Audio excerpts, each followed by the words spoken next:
In the popular imagination, medieval knights are often depicted as clad in shining armor, ready to charge into battle with their swords raised high and their shields protecting their bodies. While this image is part of the enduring myth of the knightly warrior, the reality of how medieval knights protected themselves in battle is far more complex and grounded in practical concerns. Armor, though symbolizing status, honor, and valor, was, at its core, a crucial tool for survival on a battlefield. The knight's armor was a combination of technological innovation, craftsmanship, and strategic design, aimed at offering the best protection without sacrificing the mobility and agility needed for combat. Unlike chainmail, which relied on interwoven rings to absorb blows, plate armor was designed to deflect blows.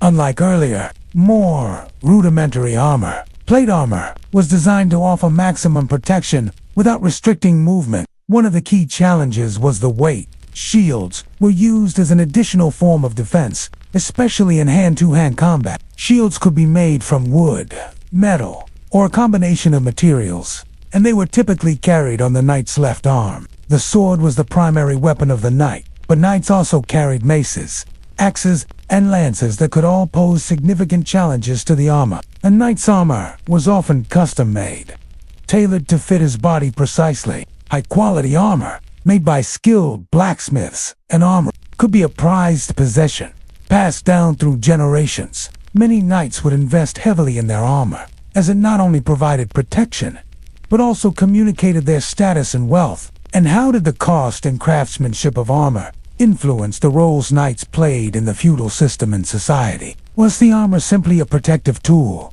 or did it serve as a visual representation of the knight's status and legacy? Decorative engravings, ornate designs, and the inclusion of a family crest on a knight's armor were important aspects of displaying noble lineage and personal honor. A knight might use a mace to strike an opponent in plate armor, relying on the blunt force to dent or crush areas of the armor, particularly the joints where it was weaker. Horses were often as crucial to the knight's success in battle as their weapons and armor.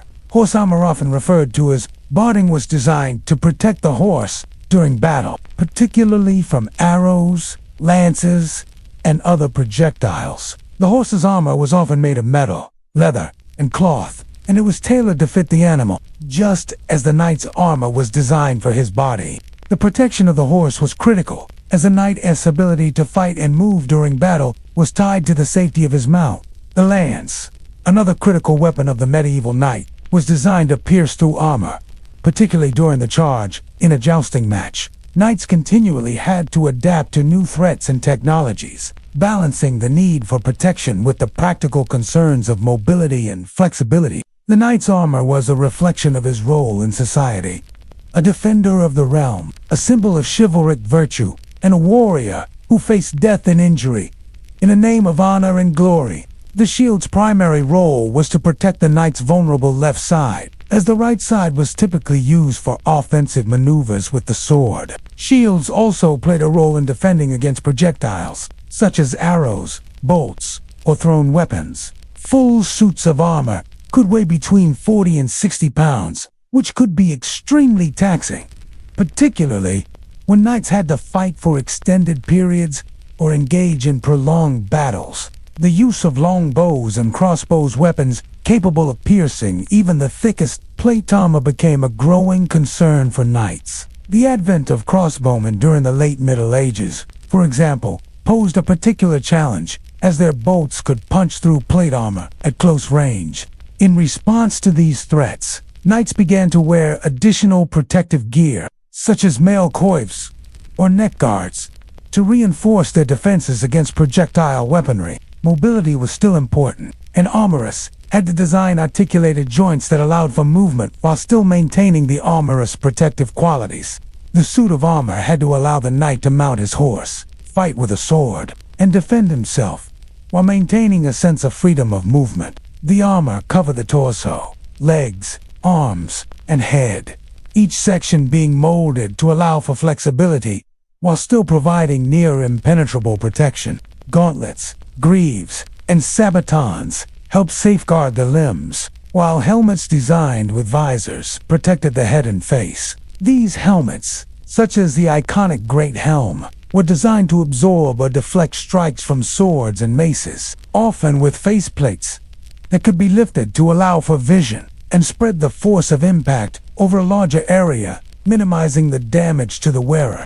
By the late 14th century, knights had begun to wear fully articulated suits of armor, which covered the body from head to toe, protecting every vital part without significantly hindering movement. The creation of these articulated armors, often referred to as plate armor or full plate, marked a turning point in medieval military technology.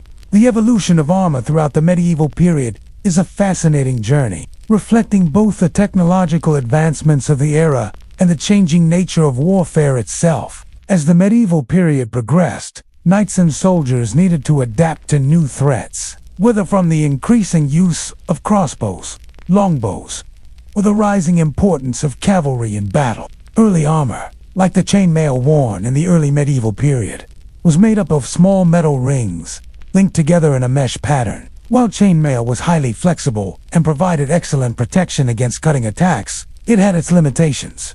It was less effective against piercing or thrusting weapons, such as swords, pikes, or arrows. The result was the development of some of the most sophisticated and innovative armor designs in military history. At the heart of medieval armor was the knight's main defense, the plate armor, which, starting in the 14th century, became the hallmark of a knight's protection. As combat evolved, and the design of weapons became more sophisticated, plate armor began to take over as the preferred method of defense. One of the most impressive elements of plate armor was the way it was tailored to fit the knight's body. However, despite the impressive nature of plate armor, knights still had to deal with the practical realities of battle. The plate armor used by knights was often complemented by other forms of protection, even as armor became more sophisticated. It was never perfect. Despite the heavy plate armor, a knight could still be vulnerable to certain types of attacks. A knight's weaponry also played a significant role in determining the effectiveness of their armor. Armor was also incredibly expensive, and as such, it became a symbol of status for knights and nobility. In addition to personal armor, knights would also be outfitted with protective gear for their horses. As we consider the evolution of medieval armor, we can see how the development of armor mirrored the changing nature of medieval combat. How did the innovation of medieval armor reflect the increasing sophistication of medieval warfare? As we continue to explore the evolution of medieval armor, it becomes clear that knights' protection was not just a matter of wearing hefty metal plates. Their armor, while designed to protect them in battle, was also deeply entwined with their role in medieval society. The intricate design of their protection systems, from the early days of chainmail to the elaborate plate armor of the later medieval period. Early plate armor consisted of metal plates that covered the torso, shoulders, and legs. But it wasn't until the late 14th and early 15th centuries that knights began wearing full suits of armor designed to protect nearly every part of their bodies, including their heads and arms. For a knight, this meant that not only was their survival on the battlefield ensured, but their status and prestige were also visually communicated.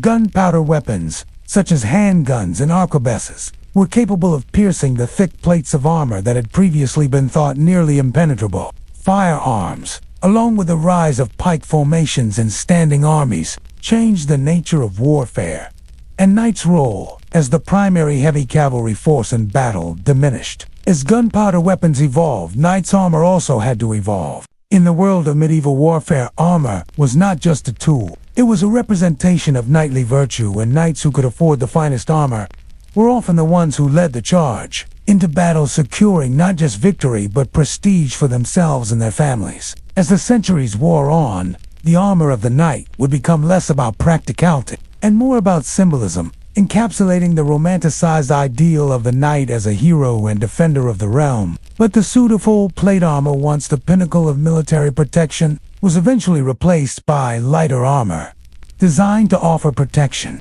against both firearms and the demands of new types of warfare. How did knights' armor evolve, not just as a defensive tool but as a political statement? And what can we learn from its transition in the face of changing warfare? As a result, armorers began to experiment with new forms of reinforcement, such as reinforced plates in vulnerable areas, like the chest, neck, and face. Gothic armor, for example, became popular during this period, with intricate curved surfaces and sharp edges designed to deflect blows and make the armor more effective at deflecting gunfire. The metalwork of the armor often bore the crest or coat of arms of the knight's family, turning their armor into a mobile billboard of their noble identity. This made armor a symbol of social rank and authority, more than just a tool of defense.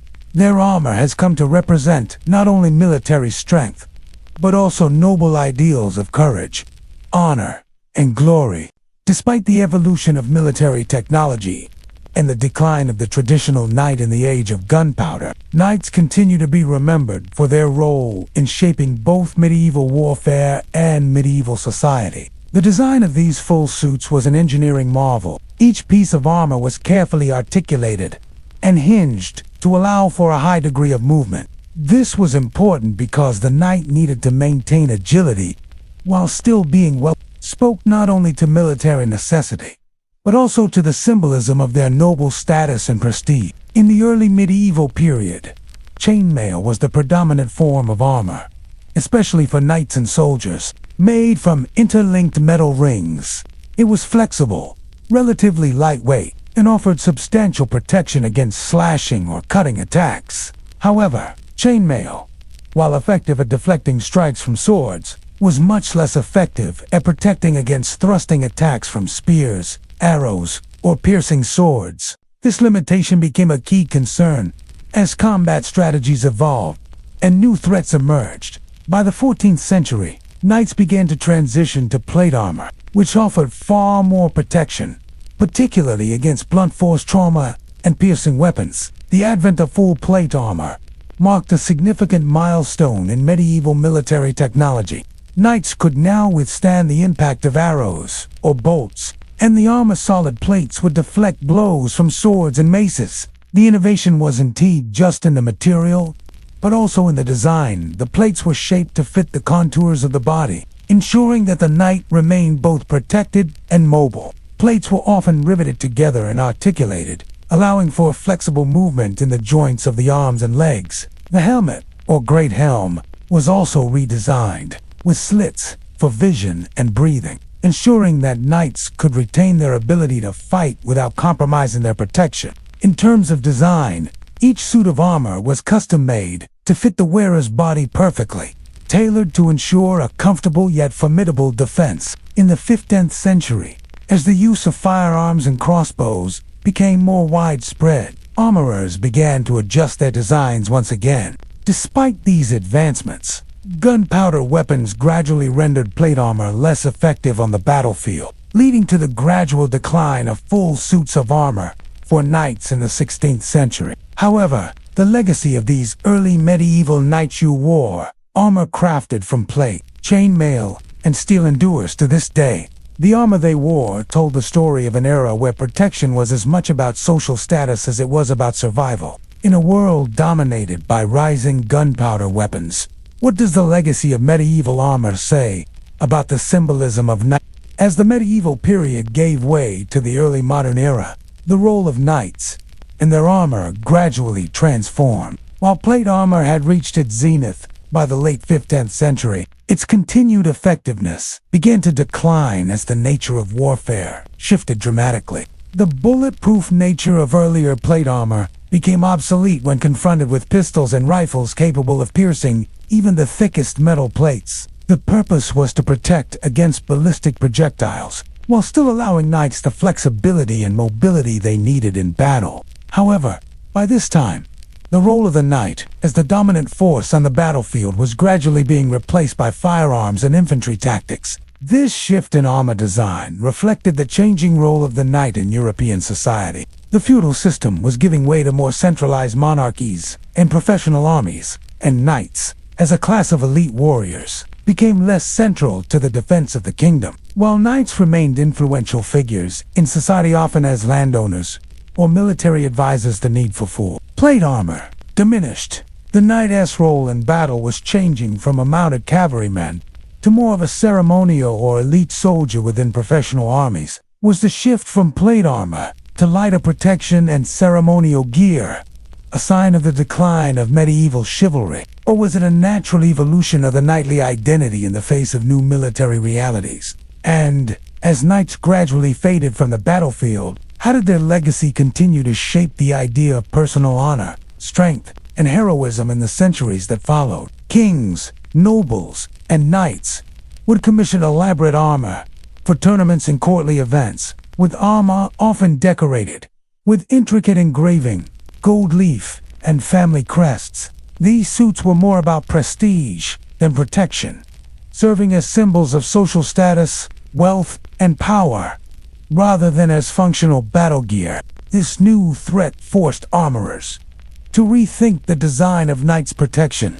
Armor retained its symbolic importance as a representation of nobility, chivalry, and warrior culture. Even into the Renaissance, armored knights remained figures of romanticized heroism in literature and art.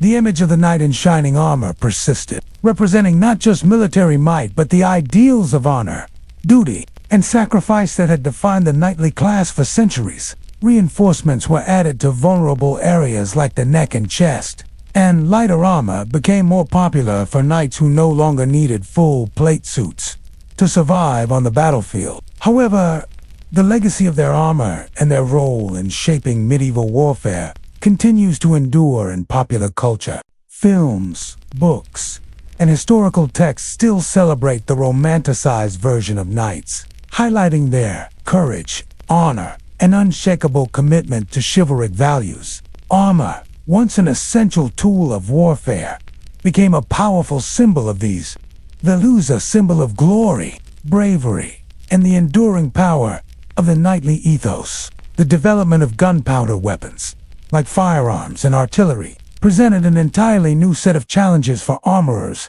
and knights alike. No longer was it enough to rely solely on the protection offered by metal plates and chain-mail. The advent of guns, cannons, and arquebuses fundamentally changed how armor was both designed and used. As gunpowder weapons became more common in battlefields across Europe, traditional forms of plate armor began to lose their ability to offer full protection against the new, more powerful projectiles. One significant innovation in response to these new threats was the development of fireproof armor, which included reinforced plate designs with specialized padding underneath. This transformation also marked the end of the age of knights and the dawn of a new era in military history. Plate armor, once the pinnacle of knightly protection, became increasingly impractical on the battlefield. As guns became the primary weapon of warfare, the once omnipotent knightly warriors, who had relied on their formidable armor and swordsmanship, now found themselves facing off against larger, more powerful forces equipped with guns that could pierce their once invincible shields of armor. By the 16th century, knights began to wear lighter armor suited for personal protection, but designed more for parades, ceremonial duties, or duels than actual combat. The focus on ceremonial armor in the later stages of the Middle Ages is especially evident in royal pageantry. Despite the decline of traditional armor on the battlefield, the legacy of medieval knights and their armor continued to influence European culture and warfare. Long after the end of the medieval period, the decline of the knightly class and the rise of gunpowder-based weaponry marked the end of the traditional role of knights as the primary defenders of the realm.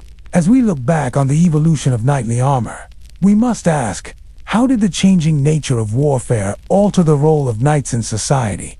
And how did their armor reflect this transition? When we think of medieval duels, the image that often comes to mind is that of two knights, sword in hand, battling in an open field or on a tournament ground. This image, while iconic, tells only part of the story. In reality, the medieval duel was a complex and highly tactical affair, influenced not just by the weaponry and combat skills of the participants, but also by strategy, psychology, and the broader social and political context in which these duels occurred. Medieval duels, especially those that were fought for honor, were much more than a mere display of swordsmanship. Attention the desire to uphold personal honor, and the pressure to prevail could often influence the strategies employed by combatants. Intimidation was one of the earliest tools used in medieval duels. Before the actual fighting began, knights would engage in a battle of wills, using posturing and verbal taunts to provoke their opponent. A knight who could maintain confidence and composure, while his opponent showed signs of hesitation or fear, was already at an advantage. While many imagined knights fighting with their swords alone, the shield was often the first line of defense and also a useful offensive tool. The shield was used not just to block attacks, but to push or bash the opponent, creating an opening for a while knights were trained to be skilled combatants, quick on their feet, with sharp minds and precision strikes. They were also deeply concerned with the social and moral codes that governed their actions. How did the tactics of misdirection, feints, and grappling shape the perception of medieval knights in both their own time and in history? And, with the rise of more structured combat systems and legal institutions, how did the transition away from personal combat influence the role of knights in society? Duels were not just battles of strength. They were contests of honor, reputation, and public perception. The tactics used were as much about psychological manipulation and social standing as they were about physical combat. Knights would frequently use the edge of the shield to strike, using the weight of the shield itself as a weapon to unbalance their opponent. Shields also allowed knights to control distance and maneuver, keeping the enemy at bay while looking for an opening to strike. While the sword was indeed the primary weapon used in many duels, the tactics involved in these one-on-one confrontations went far beyond simply swinging a blade at an opponent. In the heat of combat, when swords could get caught in armor or weapons were dropped, knights often resorted to close combat technique. These included throws, locks, and pins, which were taught as part of a knight's martial training. The ability to fight at close quarters was just as essential as proficiency with a sword, especially in situations where the duel became more about control and strength than skill with a blade.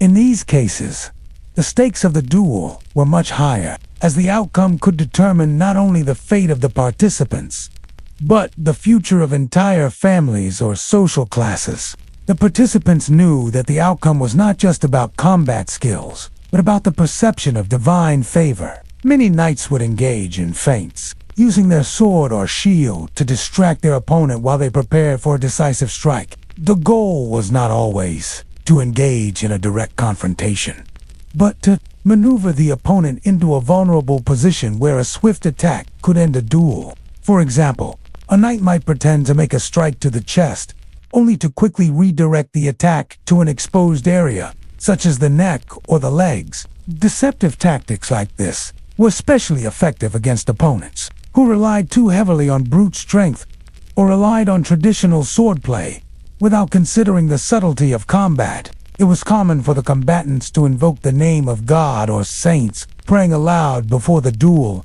in an attempt to gain the upper hand psychologically. These prayers and invocations were not only a spiritual plea, but also a way to show the audience, whether it was the gathered nobility, the clergy, or even the commoners, that the knight was fighting with a divine purpose. The tension of these high-stakes duels often affected the tactics, as both participants would be keenly aware that their life, reputation, and legacy were on the line. Footwork, timing, and the psychological dynamics between the combatants played crucial roles in determining the outcome of a duel. One often overlooked aspect of medieval dueling was the use of armor.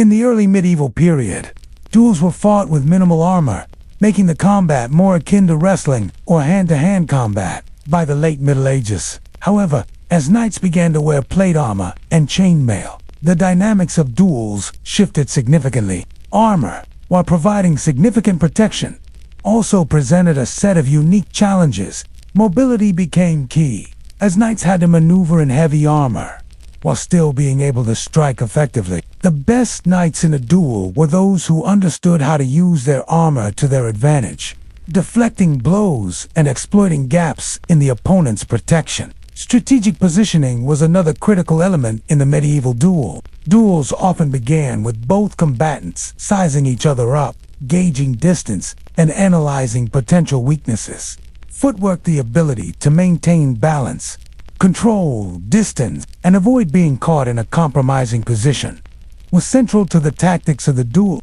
Knights would use a combination of quick steps, side steps, and feints to create openings for a strike, while avoiding being struck themselves. In fact, footwork was often just as important as the sword in determining the outcome of a duel. A knight who was quick on his feet could force an opponent into an awkward position, leading to an opening for a decisive blow. Beyond the technical aspects of combat, the psychological warfare between opponents played a huge role in these duels. While some duels were fought to resolve personal grievances or honor, many were legal proceedings, such as trial by combat, where the winner was believed to have been chosen by God.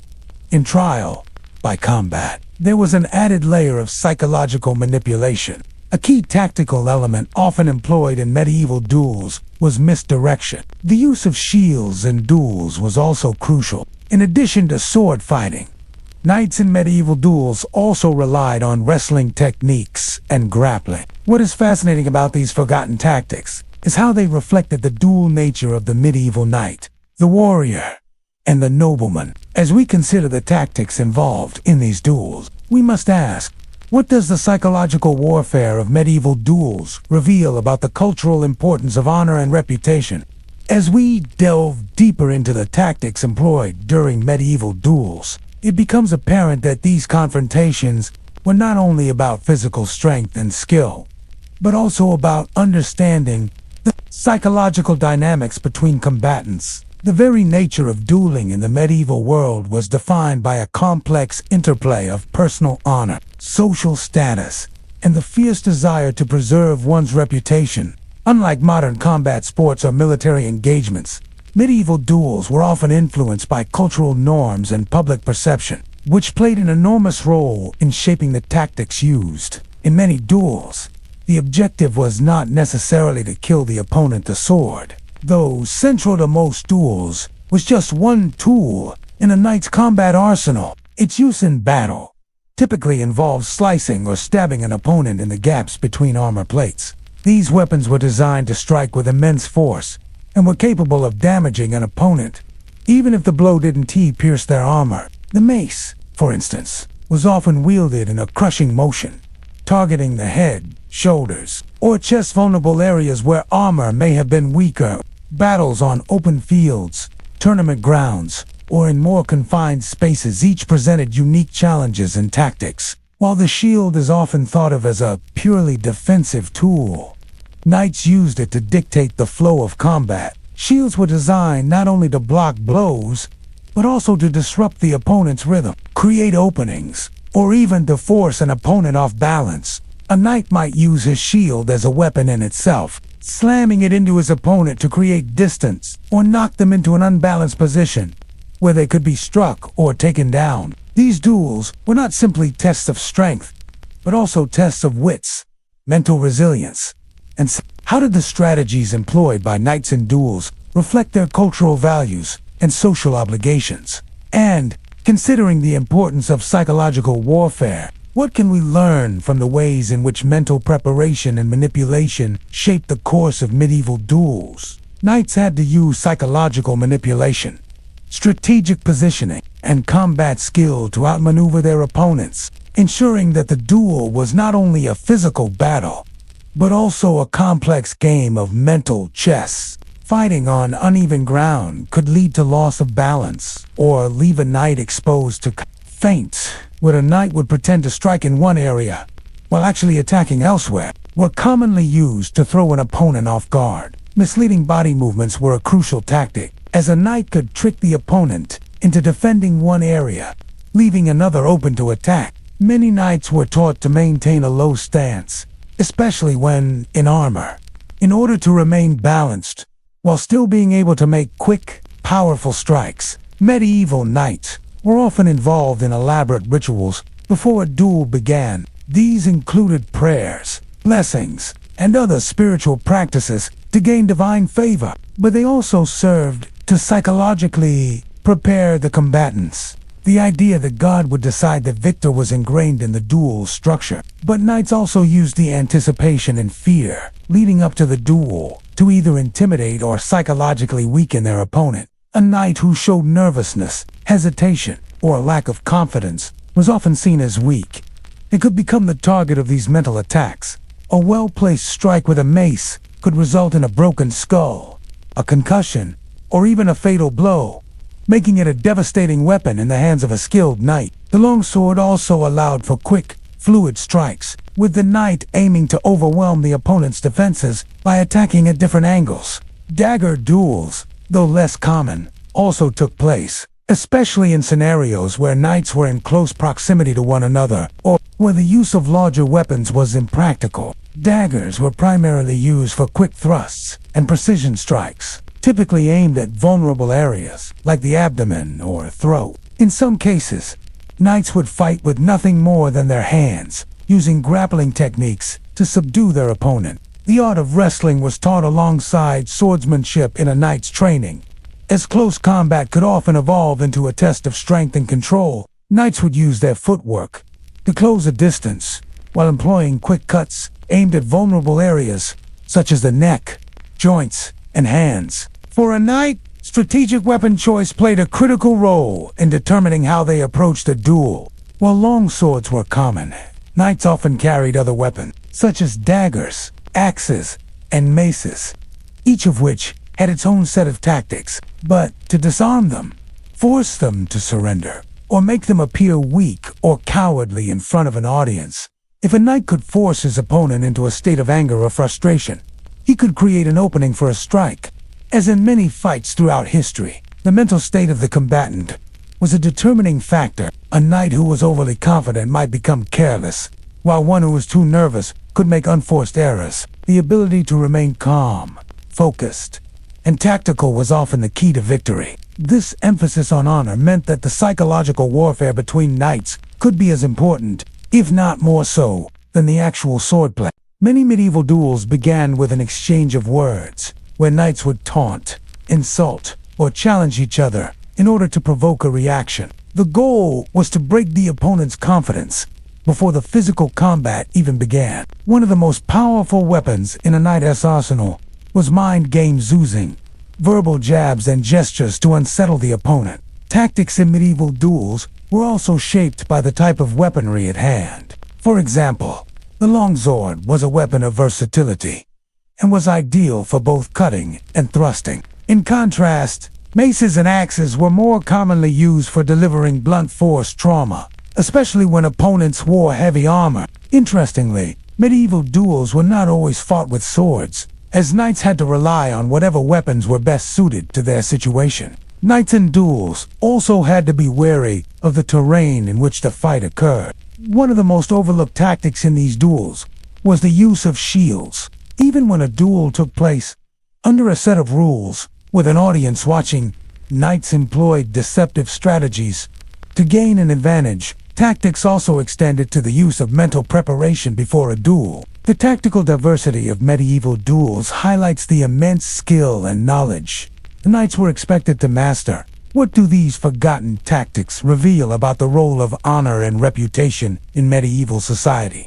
As we reach the final chapter in exploring the tactics of medieval duels, we must also consider the rituals and rules that governed these fierce confrontations. While duels in the medieval period often involved physical violence, they were also steeped in deep cultural significance, shaped by codes of honor, chivalric ideals, and divine judgment. Knights did not simply fight for personal gain or glory. They fought to uphold their reputation, defend their family name, and prove their loyalty to their lords or kings. The rules of a duel, especially those fought in a legal context like trial by combat, were central to understanding how these confrontations unfolded. Trial by combat was not simply a contest of brute strength or swordsmanship. It was a legal process that had its own rigid structure and social implications. Duels were typically fought in open fields or designated areas, such as the tilting ground in tournaments, which were cleared of obstacles to ensure that the combatants had room to maneuver. It was believed that God would guide the sword of the just knight, and that the outcome of the duel would reveal who was in the right. A knight might have the advantage in terms of experience or weaponry, but the outcome could also hinge on factors such as weather, fatigue, or even the audience's perception of the combatant's strength. Duels were not just about victory in the physical sense. They were about the symbolism of victory, the validation of a knight's honor, the affirmation of divine favor, and the confirmation of one's place in the feudal system. Winning a duel was often seen as proof of a knight's worthiness to hold land, titles, and social status. It was a way to demonstrate dominance, not just over the opponent, but over the system that bound all knights to their kings and lords. This uncertainty made duels both thrilling and terrifying, where even the most skilled knights could find themselves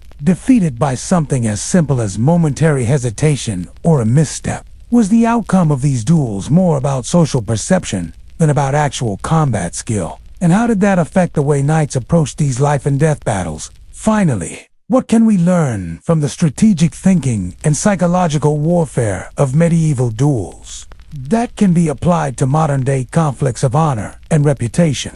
The knight's role was to demonstrate his virtue through his actions. He was not simply fighting for victory, but fighting to demonstrate that he was worthy of the title he held. As a result, knights were expected to engage in fair combat, with any attempt to cheat or use deceitful tactics seen as a violation of the chivalric code. This idealized notion of honor was often at odds with the reality of the duel, where knights might resort to dirty tricks. But the public perception of a knight's actions still played a crucial role. This was crucial not only for the combatant's safety, but also for the spectacle of the duel. These locations were often chosen because they allowed the public to witness the event. The public nature of the duel, especially in trial by combat, meant that the knights were not only fighting for themselves, but also for the perception of their honor in the eyes of society. The more witnesses there were, the more the outcome of the duel was seen as legitimate and binding.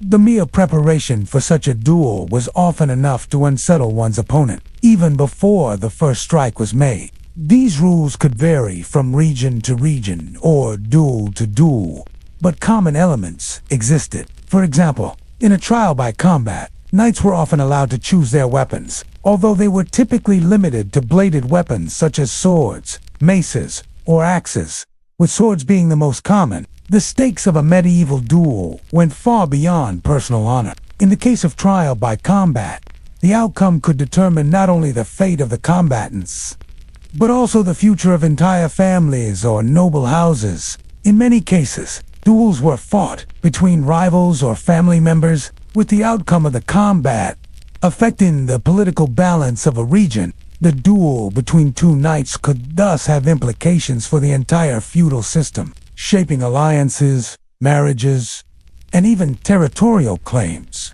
Armament was also important. Combatants could not use armor that was deemed to be too heavy or unwieldy. The idea was to ensure that both knights were on relatively equal footing in terms of protection and mobility. The intense mental focus required by knights preparing for such a confrontation was immense, and the fear of not just losing the duel, but of losing one's honor or life, was ever present. The combatants would often be blessed by a priest or a religious figure, ensuring that they were spiritually prepared for the battle. This spiritual preparation was not only a form of psychological comfort, but also a way to legitimize the outcome of the duel in the eyes of both the participants and their audience. A knight engaged in such a duel was not only fighting for personal honor, but also for the vindication of a charge, whether that charge was related to accusations of treason, perjury, or murder. The belief that God's will would determine the outcome of the duel was deeply ingrained in the medieval psyche,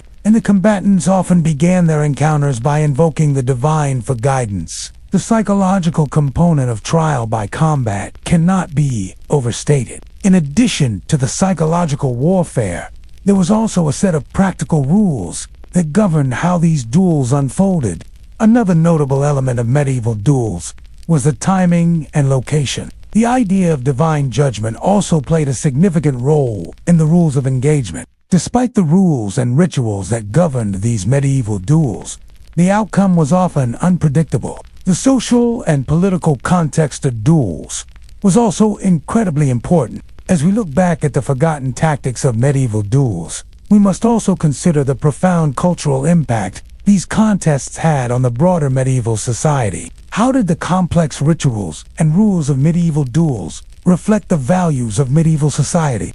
The history of medieval duels is filled with clashes that were not only physical, but also deeply symbolic. Battles fought with more than just swords and axes, but with reputation, honor, and legacy. It is a tale of betrayal, justice, and divine intervention, where the outcome of the duel would decide not only the fate of the combatants, but also the political future of medieval France. Jean de Carouge, a knight of noble birth, accused his fellow knight, Jacques Legris, of violating his wife, Marguerite the In a time when honor was a man's most cherished possession, Carouge's reputation had been irreparably damaged.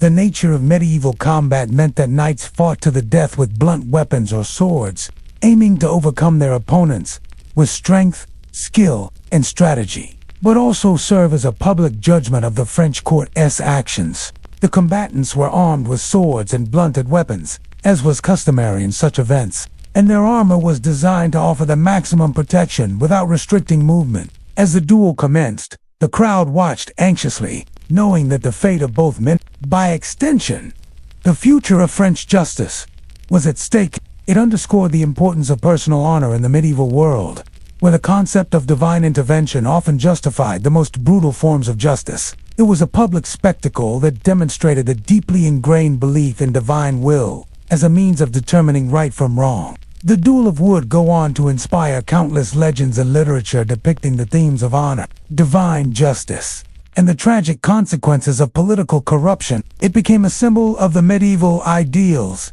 of justice, a way for the common people to witness the intersection of faith, reputation, and personal integrity in action, as well as the increasingly important role that public perception played in the shaping of honor and reputation. Was the trial by combat a necessary evil in a society that lacked a formalized legal system, or was it simply a violent relic of a bygone age? And ultimately, how did the legacy of the duel of influence the evolution of legal systems and the understanding of justice in later centuries? The outcome of the duel have also marked the end of the era when trial by combat was viewed as a legitimate way to settle disputes, eventually leading to the decline of medieval dueling as a formalized method of legal judgment. But even more than the physical battle, it was a psychological warfare between the two men that shaped the outcome of the duel. Legris, despite his noble lineage and royal backing, was no match for the rage and determination of Carouge,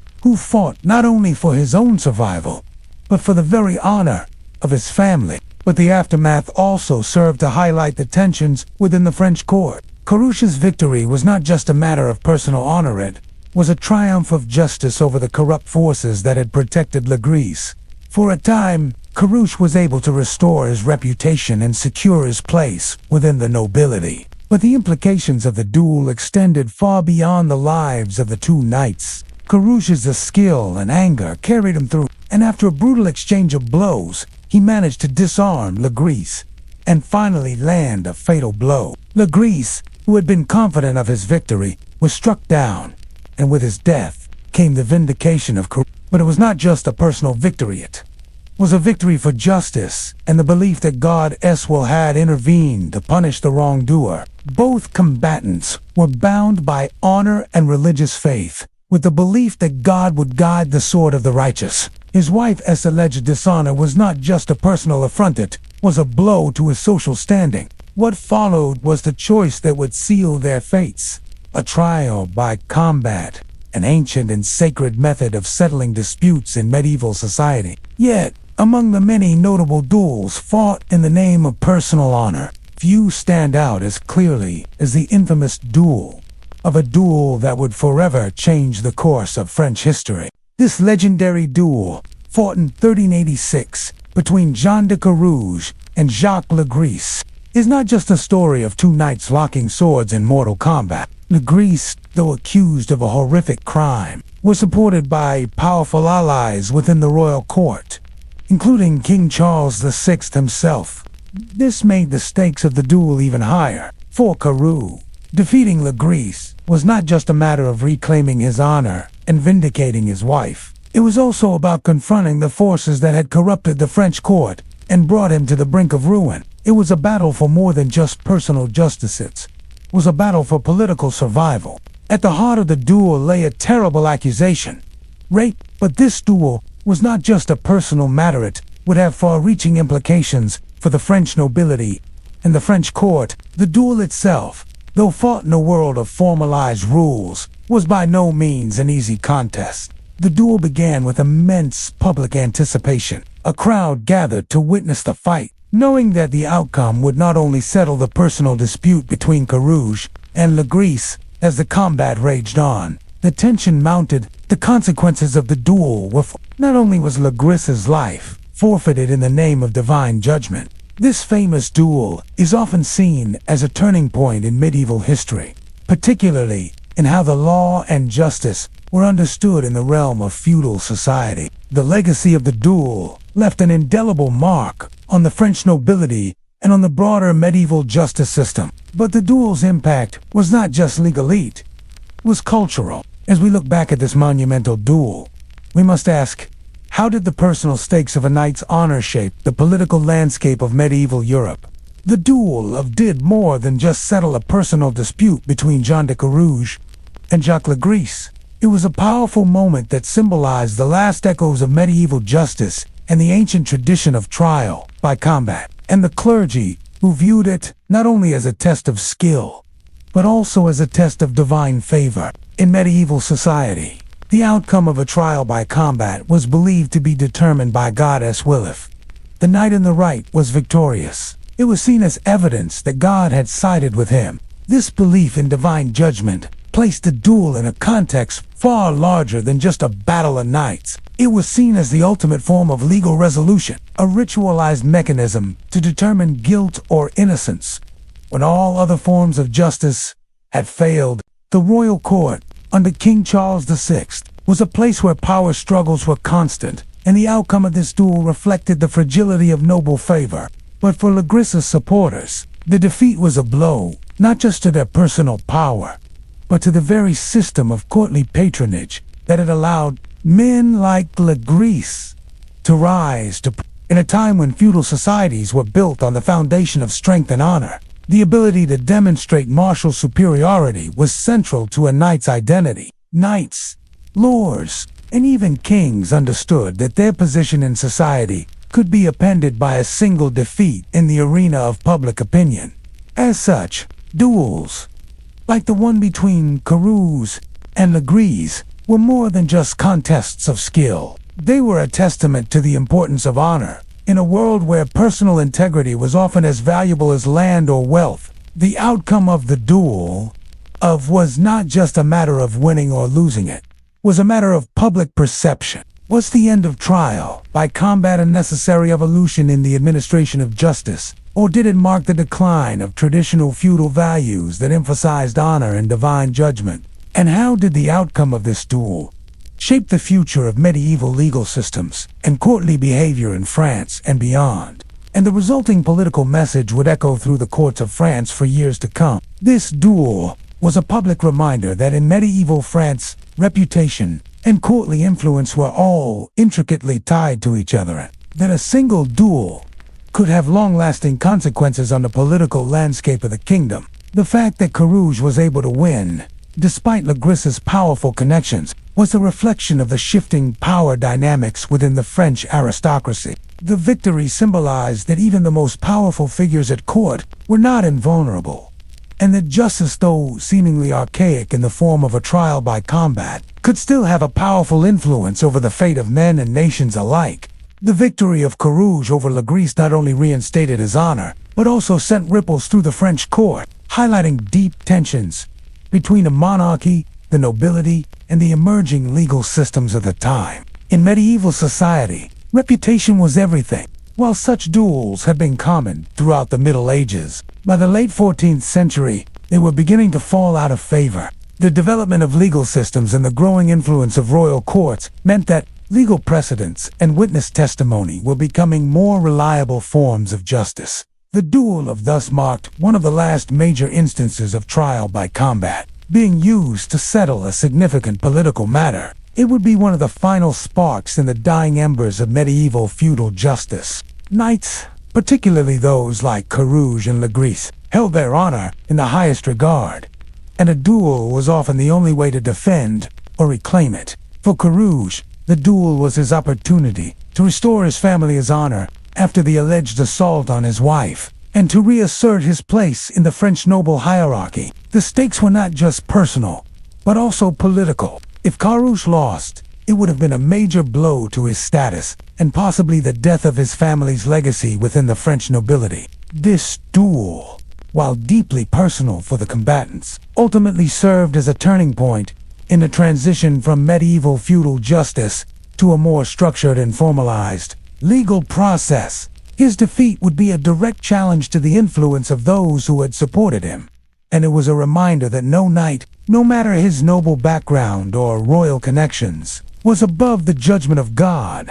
Legris's confidence, bolstered by his royal patrons, did not shield him from the consequences of his actions. When Carouge emerged victorious, it was not only a personal vindication, but a stark warning to those in power. The divine order would always take precedence over earthly influence. The duel was fought in the presence of a large audience, including high-ranking members of the French nobility. The public nature of the duel also played an important role in its outcome. Legris, on the other hand, fought not just for his own life, but also for the favor of powerful figures at court, including King Charles VI.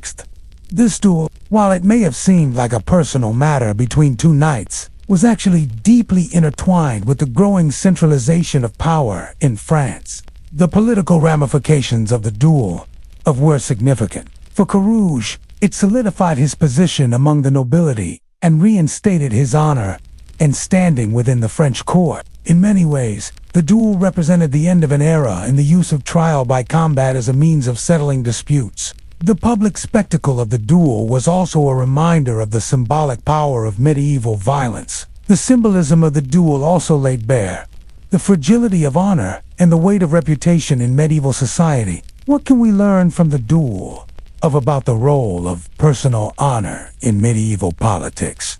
As the duel reverberated through the French nobility, its impact was felt far beyond the lives of Jean de Carouge and Jacques Legris. The consequences of this pivotal event shaped not just the lives of the combatants, but also the political landscape and the evolution of legal practices in medieval France. It also marked a turning point in how justice was administered in the feudal system, providing a stark contrast between the growing influence of royal courts and the fading institution of trial by combat. For Carouge, the victory was not just a personal triumph, but a political one. His win reinstated his reputation and family honor, elevating him back into the good graces of the French court.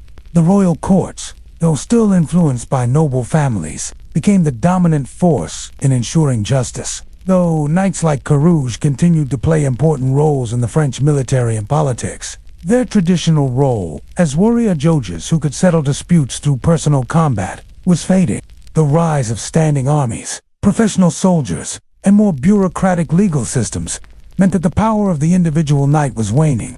The victory of Carouge, though significant, was also symbolic of a broader shift in the social order, one that would see the decline of trial by combat and the rise of a more modernized approach to legal justice. The idea of settling personal grievances through combat may seem foreign to us in the modern world, but the deeper implications of divine justice, reputation, and social systems continue to shape our understanding of law and justice. What had been a dramatic, often violent, public spectacle would evolve into the courtroom, where witness testimony, legal precedents. What does this duel tell us about the evolving relationship between personal honor, justice, and political power in medieval society? And how can the legacy of this famous duel inform our understanding of conflict resolution in our own time? And the influence of the monarchy would replace the sword as the ultimate tool of judgment. It was a final, dramatic demonstration of how personal honor could shape the course of history as well as a powerful reflection of the medieval world's sense of justice. Even as the feudal system and trial by combat faded, the idea that personal integrity, honor, and divine favor played a central role in the shaping of medieval society remained. The era of feudal justice where personal combat settled scores was slowly coming to an end. Though Carouge had gained his personal victory, Legris's supporters, including powerful figures at court, had been humiliated. His defeat raised questions about the royal influence over the nobility and the moral integrity of the French court. The fight for personal honor and reputation, symbolized by the trial by combat, was gradually giving way to the more organized and institutionalized systems of law that would define future generations. The medieval ideal of the knight, as both warrior and judge, was fading, replaced by a system where kings and royals held absolute authority, and legal experts would wield the power to determine the truth and justice.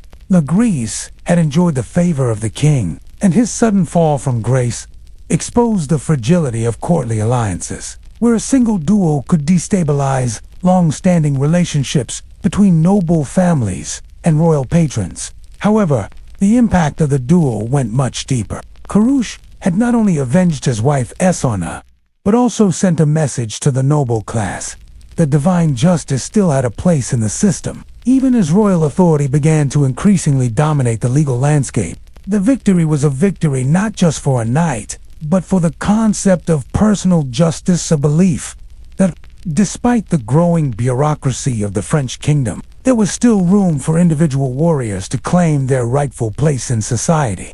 Legris's death, however, had much broader consequences, especially for the French royal court. The aftermath of the duel also highlighted the changing dynamics between justice and power in medieval society. As monarchs consolidated their authority in the 14th and 15th centuries, there was a growing move toward centralized justice. Courts of law and royal tribunals became more prominent, and the use of trial by combat began to seem increasingly outdated. While trial by combat had been seen as a divine right and a final arbiter of justice, the results of Carouge's victory suggested a shift in the way that disputes, especially those among the nobility, would be handled in the future.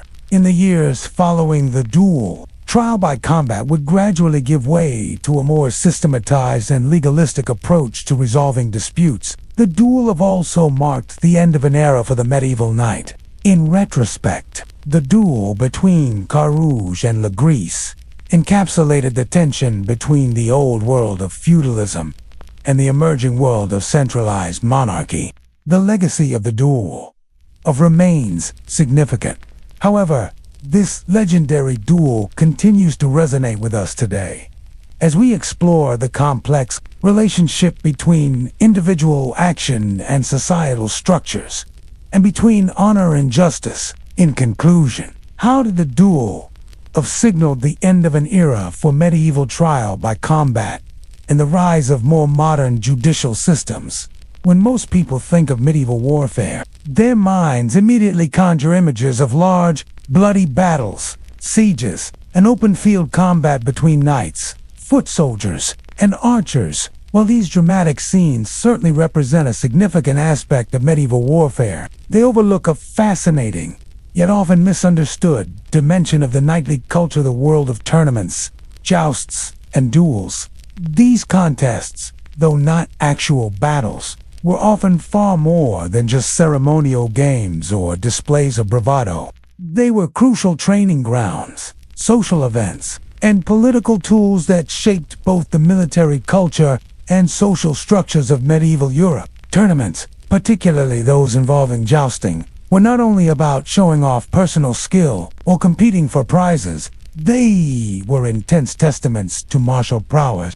Melees, which were large-scale group fights involving multiple knights, could be just as dangerous and far more chaotic. These fights often lasted for hours, with knights taking blows from all sides, forced to defend themselves while simultaneously trying to incapacitate or disarm opponents. A duel was typically fought to settle a personal grievance, often between two knights who had a dispute over matters of honor, land, or even a woman. These battles could determine the fate of entire families or noble houses, and the winner would not only secure his honor, but could also gain wealth, land, or influence. Swords were the most common weapon in duels, though axes, maces, and daggers were also used. Before the battle, the knights would often swear an oath to fight with honor, to abide by certain rules of combat, and, importantly, to accept the outcome of the duel as a divine judgment.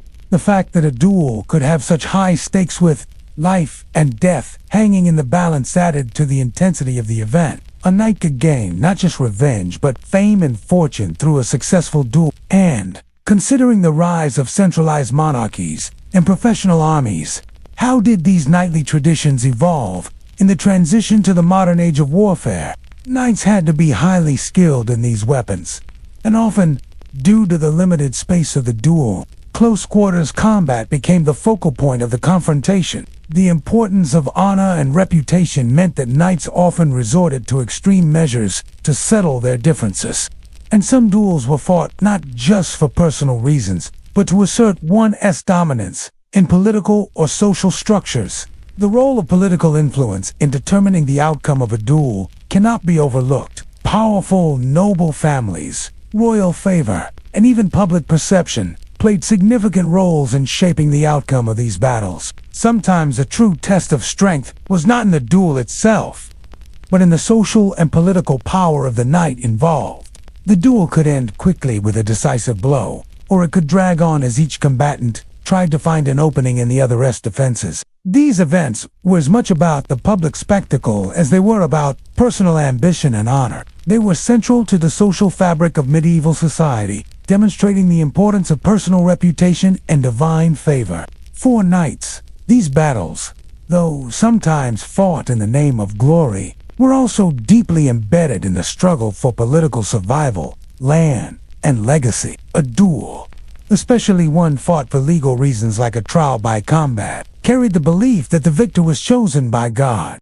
making the duel not only a contest of skill and courage, but a spiritual and legal affair. Duels, unlike tournaments, were usually one-on-one battles, often fought under strict rules, and often sanctioned by the court or religious authorities. While the purpose of the melee was not necessarily to kill, the level of violence involved could be intense. Broken bones, dislocated joints, and severe bruising were common injuries in these events. The chaos of the melee was seen as a test of a knight's ability to adapt, think on his feet, and lead under extreme pressure skills that were crucial for surviving real battles on the battlefield. The melee was a contest not just of individual skill but of teamwork, where knights fought in groups, often under the command of a lord or ruler. In these battles, knights used a variety of weapons, including swords, axes, and maces, making the melee far more akin to a real battle than a stylized duel.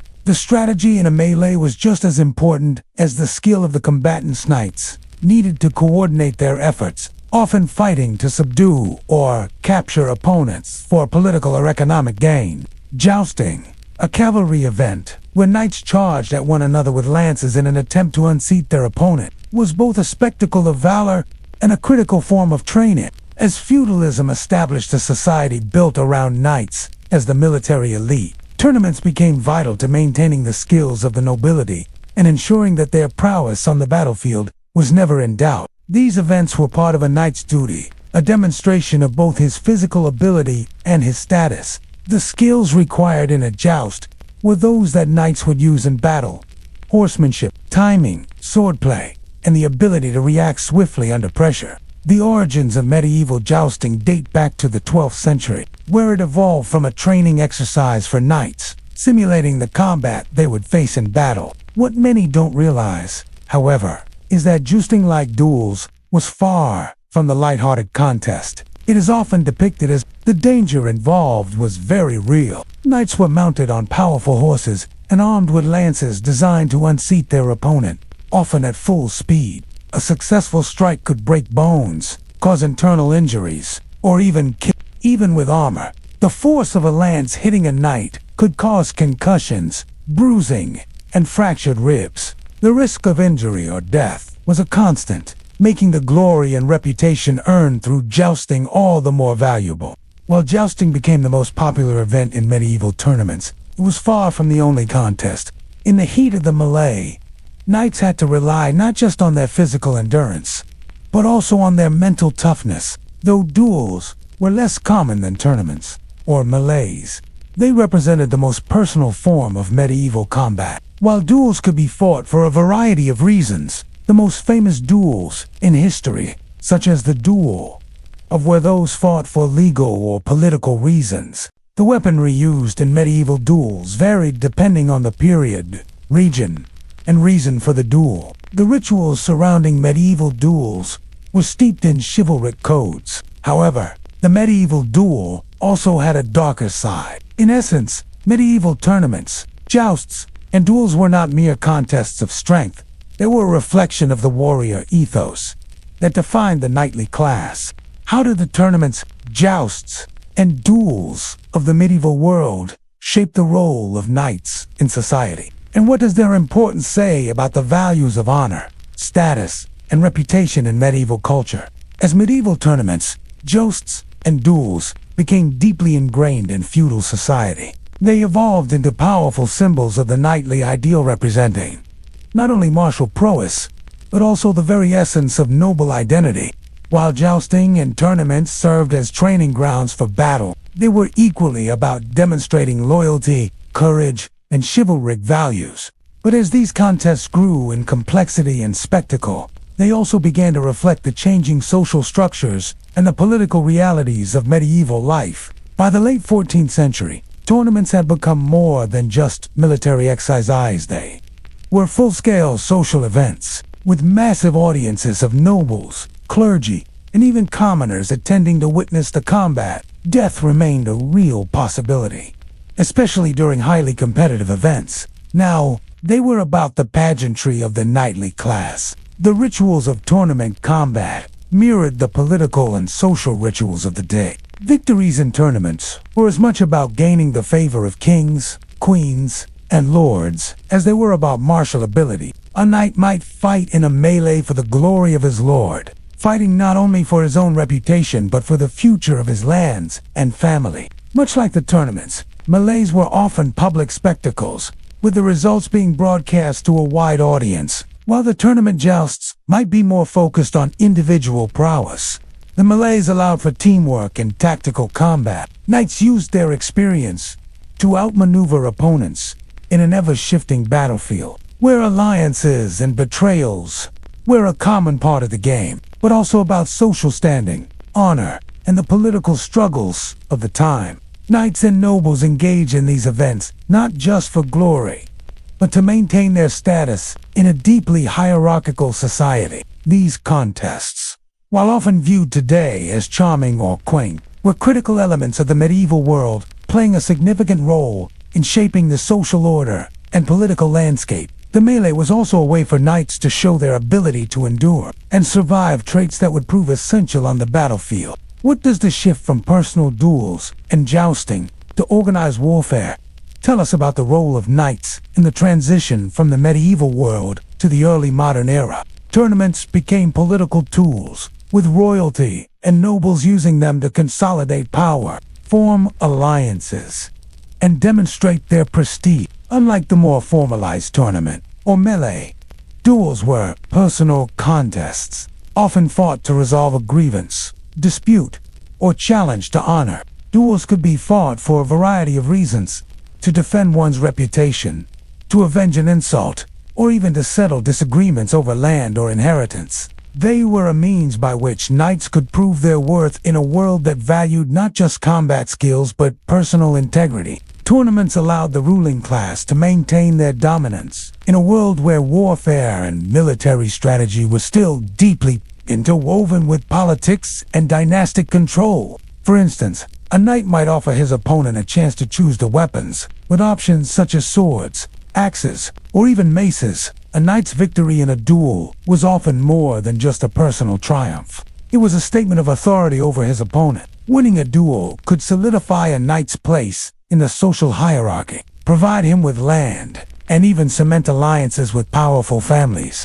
Defeat on the other hand, could mean disgrace, the loss of land, and a significant blow to one's reputation. The weapons used in duels were often symbolic of the combatant's noble status. In particular, were associated with the chivalric ideals of nobility and honor. Unlike in tournaments or melees, the duel was a one-on-one confrontation, where personal reputation and public honor were on the line. Armor became not just a form of protection, but a canvas for artistic expression. Melees often seen as more chaotic than jousting were.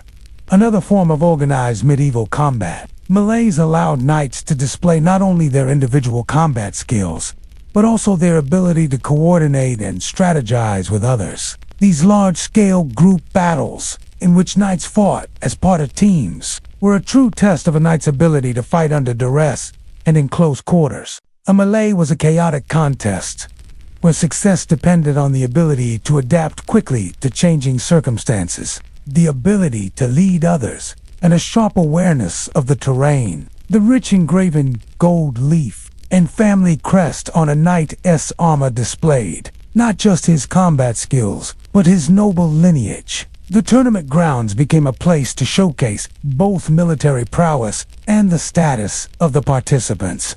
Victories in these contests were often politically significant, as they reflected a knight's standing within the broader social order. Tournaments, with their elegant rituals, courtly dances, and formal banquets, became central to the life of the medieval elite, reinforcing the power and wealth of the nobility. Some knights, eager to prove their dominance, would take risks, disregarding the safety precautions in favor of showmanship. In a world where reputation could make or break a noble family, the stakes were never low. Even a minor injury could bring disgrace, while a victory could guarantee the knight glory and the favor of the court. While knights used these tournaments to hone their skills for actual warfare, they also served as a way for the noble elite to assert their power and status. The early jousts were rough, aggressive, and often dangerous affairs, where knights charged at each other at full speed, with lances aimed to unseat their opponents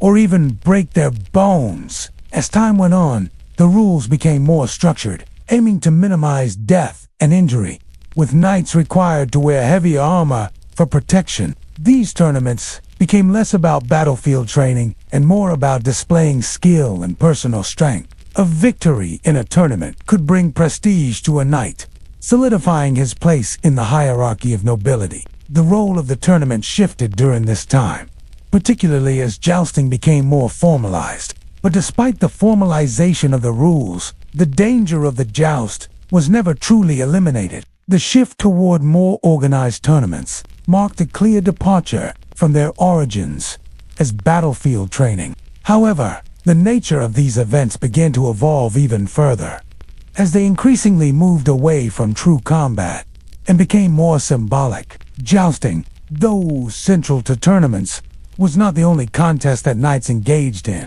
Melees also had their own political significance. While tournaments and jousts played a major role in the social and political fabric of medieval Europe, the presence of duels as a personal form of combat remained essential to the warrior class.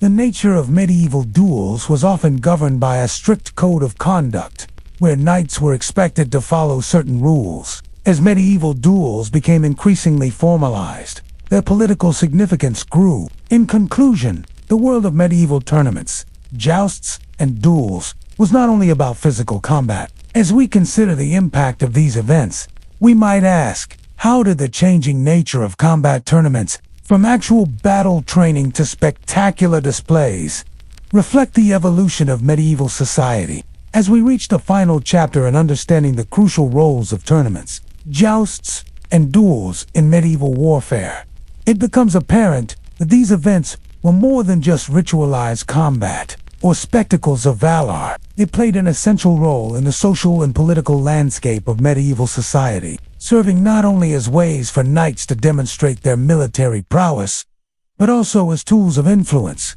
power, and status. These contests were integral to the lives of the noble class, and in many ways, they defined the very essence of what it meant to be a knight in the medieval world. Unlike tournaments or jousts, which were largely ceremonial. Duels were typically fought to settle private disputes or to restore honor. These could arise from insults, accusations, or challenges that directly threatened the reputation of one knight or another. They became symbols of the medieval knight's identity, a means of asserting not only personal honor, but also chivalric values. The rise of firearms and the decline of knights as the primary military force meant that these contests, while still significant as displays of knighthood and honor, became increasingly ceremonial. The military utility of jousting and the duel began to fade, replaced by new forms of military training and state-sponsored armies. But despite this shift, the legacy of the knightly tournament and the duel would continue to resonate through European culture, inspiring literature, art, and the romanticized visions of the medieval warrior that would endure for centuries. The knightly class prided itself on living by a code of conduct that emphasized bravery. Did the rise of organized military forces and royal armies signal the end of the knightly tournaments, or were they simply repurposed for new societal needs? What do the values of honor and chivalry upheld in these tournaments tell us about the nature of medieval masculinity and personal reputation? And how do these ideas continue to shape modern concepts of heroism and valor?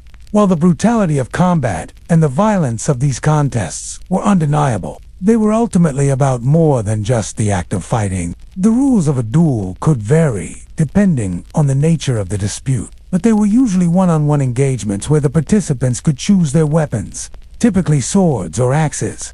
These encounters were not just about physical strength. They were deeply tied to the mental resilience of the combatants, as knights had to maintain control over their emotions and focus on the task at hand. Many of the greatest knights in history earned their reputation through victories in personal duels, which showcased not only their martial prowess, but also their moral fortitude and ability to remain steadfast under pressure.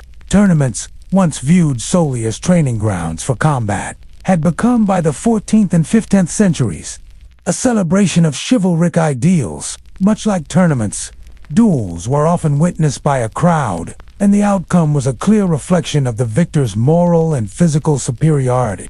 A knight who won a duel earned not only the right to his own reputation, but often the right to claim victory for his family or political affiliations. The stakes were high, and the consequences of failure were a knight who lost a duel could find his reputation tarnished forever, while a victor might gain great wealth, land, and recognition. They allowed knights to showcase their skills, but more importantly, they acted as public displays of honor, wealth, and noble lineage. A knight's victory in a tournament or joust did not just elevate his status as a warrior, but affirmed his social standing and his place in the wider noble hierarchy. Winning in a tournament often led to increased prestige, alliances, and political power, as it was a highly visible way to gain favor from the king, lords, or other influential figures. This public nature of the tournaments also meant that these contests could be used as political tools. Tournaments often took place under the patronage of kings or wealthy noble families, and they served as a way for those in power to assert their dominance over rivals and test the loyalty of their vassals. By hosting or competing in these events, knights could demonstrate not only their military skill, but also their loyalty to the crown or their lord. A successful tournament or joust could thus have far-reaching implications, from strengthening alliances to securing land or titles. Tournaments, in this sense, were a mechanism for political maneuvering, with knights using the events to solidify their positions within the court. Jousting, the centerpiece of many of these tournaments, had a particularly strategic purpose. While it began as a simple exercise in combat training, over time, it became a test of valor and a display of the knight's ability to defend the realm. The symbolic importance of jousting grew as the tournament circuit became increasingly formalized. The spectacle of knights riding toward one another at full speed, lances aimed at each other's chests, was an exhilarating form of entertainment, but it was also a test of skill, agility, and mental fortitude. In the heavily armored world of medieval warfare, the joust was one of the few times that knights could openly demonstrate their combat abilities without the risk of death that came with actual battle.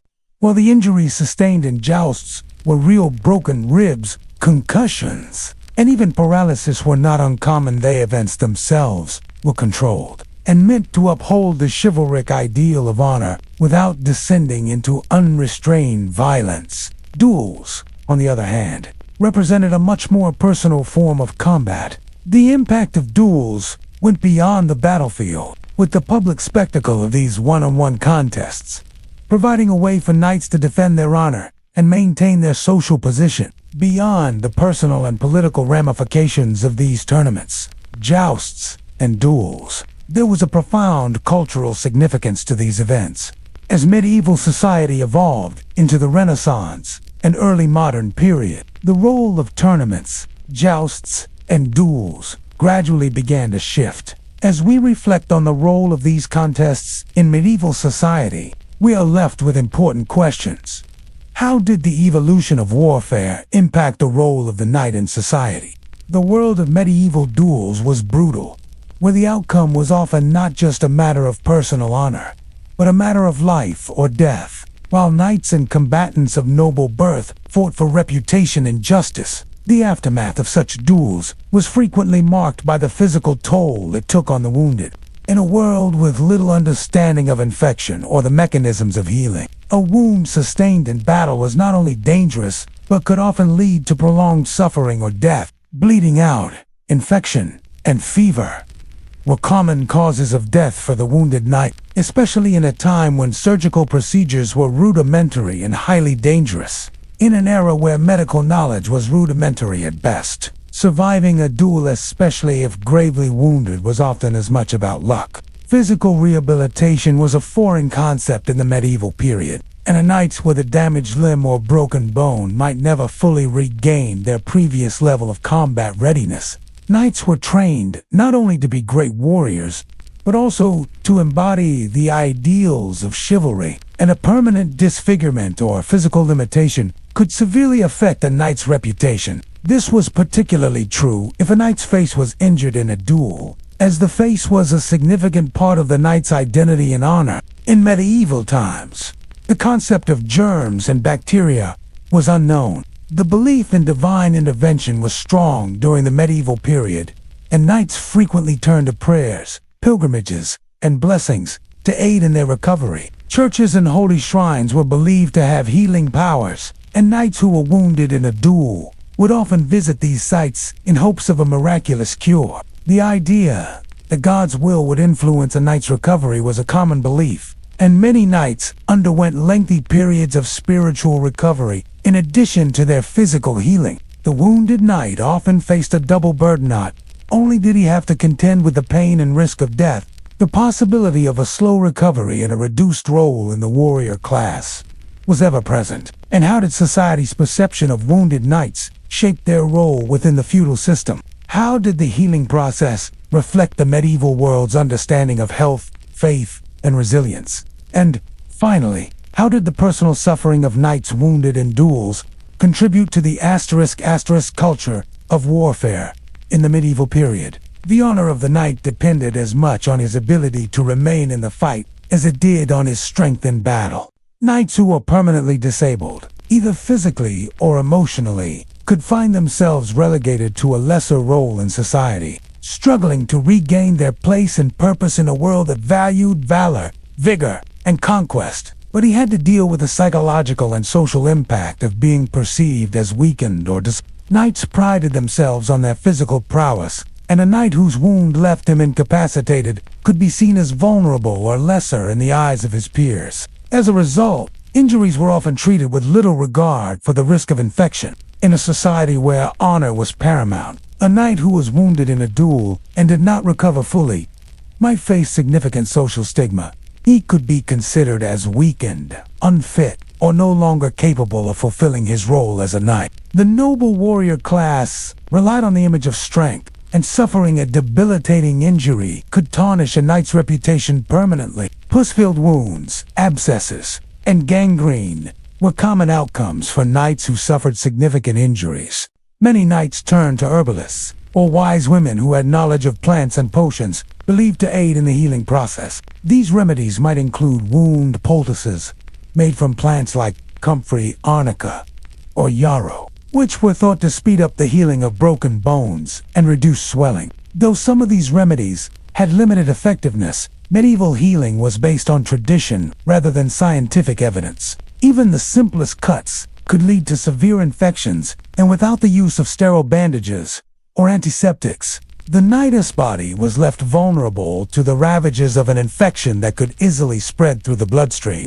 And willpower, as it was about the skill of the healer or the available remedies. Medieval duels could result in a variety of injuries, from broken bones and lacerations to deep puncture wounds from swords, axes, or daggers. One of the primary concerns for a knight who had been wounded in a duel was the potential for infection. In many cases, surgeons, who were often considered the primary medical practitioners of the time, were tasked with dealing with these wounds. However, their methods were not always effective. While some medieval surgeons were skilled in treating broken bones, lacerations, and even amputations, the risks of undergoing surgery were high. The lack of anesthesia meant that surgical procedures were excruciatingly painful, and the use of unsanitized tools increased the likelihood of infection. A knight who was wounded severely in a duel and was forced to undergo surgery often faced an uncertain recovery. Even the best medical practitioners could do little in the face of the powerful forces of infection and shock. For those who survived the immediate effects of a duel but sustained less severe wounds, the recovery process was lengthy and painful. The lack of effective treatment meant that even minor wounds could turn life, while physical recovery was difficult. Knights who survived injuries in duels also had to reckon with the emotional scars of their experiences. For those who did not succumb to infection or die from their injuries, the recovery process often involved a combination of herbal remedies and religious practices. In addition to physical remedies, religious rituals were often employed to aid in healing. Yet, even with these religious and herbal remedies, the reality for a knight who was seriously wounded in a duel was harsh. As we reflect on the aftermath of a medieval duel, we are left to consider: what does the wounding of a knight in battle say about the fragile nature of honor? The physical aftermath of a duel for a medieval knight was often just the beginning of a long and complex journey of recovery, both bodily and psychological. The healing process in the medieval period was as much about survival as it was about restoring honor. A knight's reputation was defined not just by his martial prowess, but by his ability to embody the ideals of chivalry, bravery, and strength. A knight who was unable to perform or who suffered from permanent physical damage might face a loss of respect within the noble class. The reputation of a knight was often tied to his ability to fight. A knight who had been injured in a duel was often forced to come to terms with his personal sense of loss. Medieval society placed immense importance on religion, and knights often turned to clergy for guidance, solace, and healing. Pilgrimages to sacred sites, where knights believed they could be healed through the power of saints or divine intervention, were common. High-ranking knights had access to better treatments, including trained healers or physicians who might have had some knowledge of surgical techniques, such as setting broken bones or attempting amputations when necessary. The physical pain of the wound was a daily reminder of the knight's battle and loss. Even once healed, the knight had to contend with the mental scars of being a wounded warrior. A knight who had been injured in a duel might struggle to regain the same sense of pride and confidence in battle, and the psychological burden of past defeat or injury could haunt him for years. However, even the most skilled healers of the time could do little for knights who suffered from severe blood loss or internal injuries without the ability to fully understand infection. And with only rudimentary knowledge of anatomy, many knights succumbed to wounds that would today be easily treatable. Was there a sense of redeeming value in overcoming a debilitating injury? And how did knights navigate the public perception of their injuries in a world so focused on physical prowess?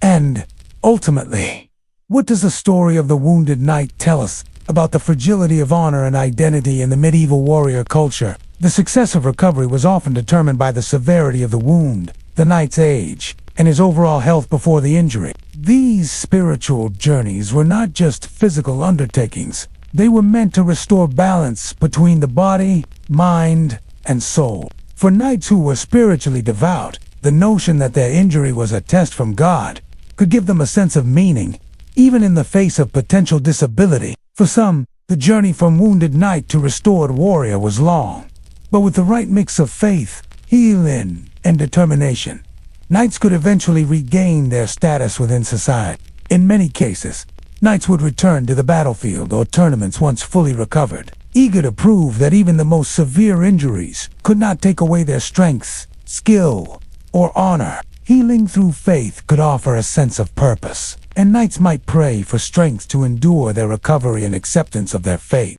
A knight might be left with a profound sense of shame or inadequacy if his wounds hindered his ability to participate in future battles or tournaments. Herbal remedies were often administered to knights who had sustained injuries in duels. These remedies were typically designed to address symptoms like pain, swelling, fever, and infection. Common herbs like willow bark and garlic were among the most commonly used treatments. Although many of these remedies were relatively ineffective in treating serious wounds, they often provided a degree of relief and comfort, which was important in a time when modern medicine was unavailable. Post-traumatic stress, though not understood as we know it today, was likely a factor for many knights who faced the horrors of combat. The loss of combat capability could lead to depression or anxiety, compounded by the public nature of a knight's injury. When injuries occurred in the public spectacle of a duel, the fallout was not just internal, it was outwardly visible,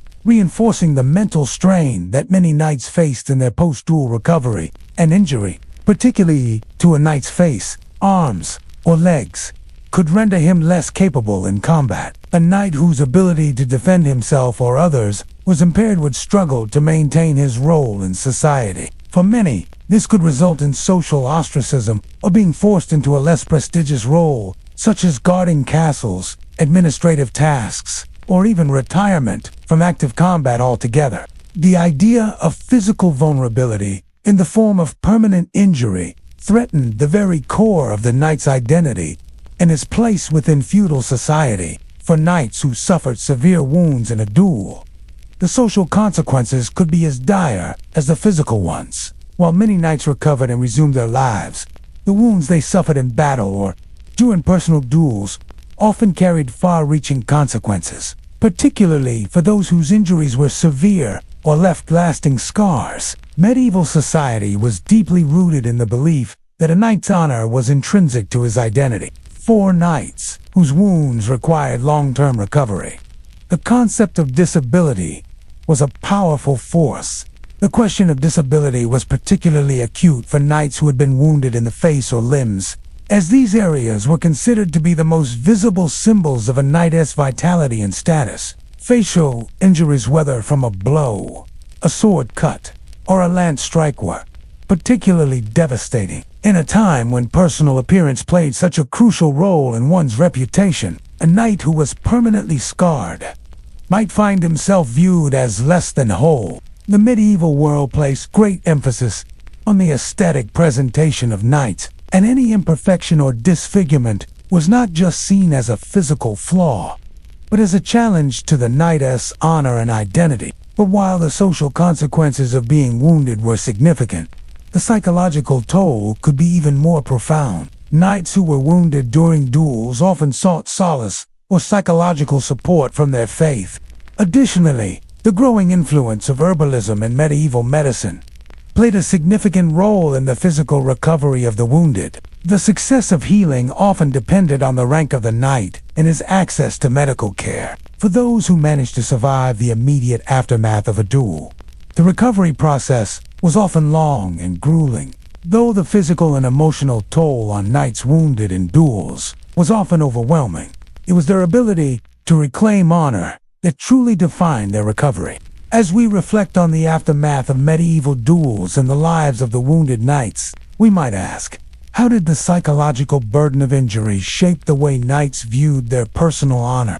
The journey of a knight who has survived the immediate aftermath of a duel does not end with physical healing alone. For many knights, the real challenge was the psychological recovery, the mental and emotional burden of facing a world that measured valor, strength, and honor by physical capability. In medieval society, knights were seen not only as warriors, but as symbols of chivalric ideals. A knight who returned from a duel with visible signs of injury or disfigurement was in many ways forced to confront the fundamental question of his identity. In medieval society, the lineage of a knight was just as important as the knight himself. The medieval world was deeply religious, and knights often turned to their faith as a means of coping with the trauma of a duel. Some knights, especially those who had been wounded in duels, sought to prove their strength by returning to battle or tournaments as soon as possible after their recovery. While their ability to fight on the front lines may have been compromised, their knowledge and experience in combat made them invaluable in other ways. For those whose wounds left them unable to fight, perform in tournaments, or uphold the ideals of knighthood, there was often no clear path forward. The idea of a knight without battle was, for many, a paradox that could lead to personal disillusionment. A knight who could no longer be seen as a warrior risked losing not only his personal honor, but also his position within the feudal structure. For some, this reality led to feelings of irrelevance and disempowerment in a world where warfare and honor defined a knight's worth. These knights might have taken on roles as instructors, passing on their expertise to the next generation of warriors, or as strategists, contributing to the planning and organization of campaigns. How did the psychological aftermath of a duel shape the knight's ability to reclaim his honor and identity in the medieval world? Was the pressure to restore one's reputation after a severe injury a source of strength or a burden for the wounded knight? How did the experience of wounded knights inform the medieval view of honor and identity? And what can we learn from this about the ways in which we deal with personal trauma and disability in modern times? Their involvement in military affairs might have been less physically demanding, but their contribution was still seen as essential in maintaining the integrity of their noble families and their place in society. For these knights, the only way to reclaim their honor was through deeds of valor on the battlefield. This drive to prove oneself again was not just about recovering physical strength, but about reasserting dominance and self-worth. In a world that revered martial prowess, knights might pray for divine guidance, seek the help of clergy, or embark on a pilgrimage to a holy site in the hope of spiritual healing. Pilgrimages to shrines or sacred relics were common for knights who had been wounded, as they believed these sacred places had the power to restore not only physical health, but also spiritual well-being. The rituals surrounding these pilgrimages provided a way for knights to regain a sense of control over their lives, offering hope that divine intervention could offer both healing and redemption. If a knight was permanently disabled or incapable of defending his honor, his family could suffer from a loss of reputation, wealth, and status. For the families of knights, the aftermath of a duel could result in significant social consequences. A knight who had been gravely wounded or killed in a duel could leave his family in ruin, especially if he had no heirs, or if his name was tarnished by the loss. This added an additional layer of pressure for knights to not only recover physically, but also to restore their family's honor in the eyes of their peers. Was he still a knight in the eyes of his peers, or had his honor been diminished? For knights, physical wounds were a constant reminder of the battles they had fought, both on the field and within themselves. The scarred body was not just a physical marker of past conflict, but a symbol of a knight's strength and endurance. How a knight dealt with his injuries, both visible and invisible, was often seen as a reflection of his inner character. A knight who could overcome his wounds with grace and dignity was often viewed as even more honorable than a knight who had never been wounded at all. The ability to bear pain without showing weakness was a deeply admired trait in the medieval world, and knights who returned to combat after a period of recovery were often celebrated for their perseverance and resilience. However, for some knights, the experience of being wounded in a duel was a trauma that could change their lives forever. The emotional scars left by a duel, especially one in which a knight had been publicly humiliated or left physically incapacitated, could lead to feelings of despair or loss of depression, although not understood in modern terms, was likely a common experience for knights who could no longer engage in the activities that had once defined them. The medieval concept of honor was closely tied to action, and a knight who was unable to act either due to permanent disability or psychological injury might feel as though he had lost his place in the knightly order. The psychological toll of a wound could also have far-reaching consequences for a knight's family.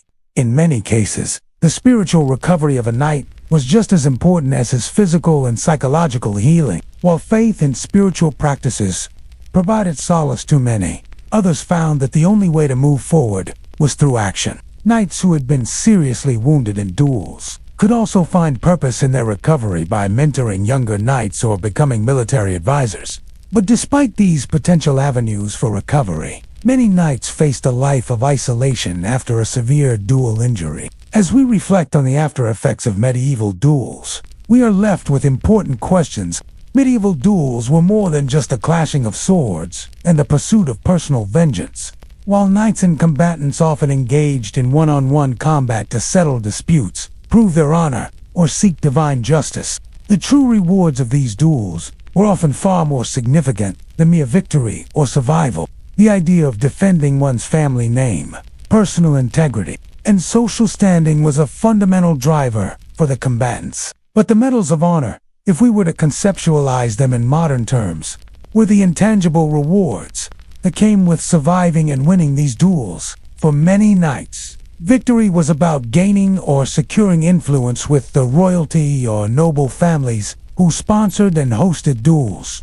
These rewards were not just material. They were often symbolic of the knight's ability to earn and wield power. The wealth gained from a duel often enabled knights to expand their estates, build fortresses, and strengthen their military forces, creating a network of vassals and loyal supporters. This network, in turn, increased the knight's influence and made him a powerful figure in the feudal system.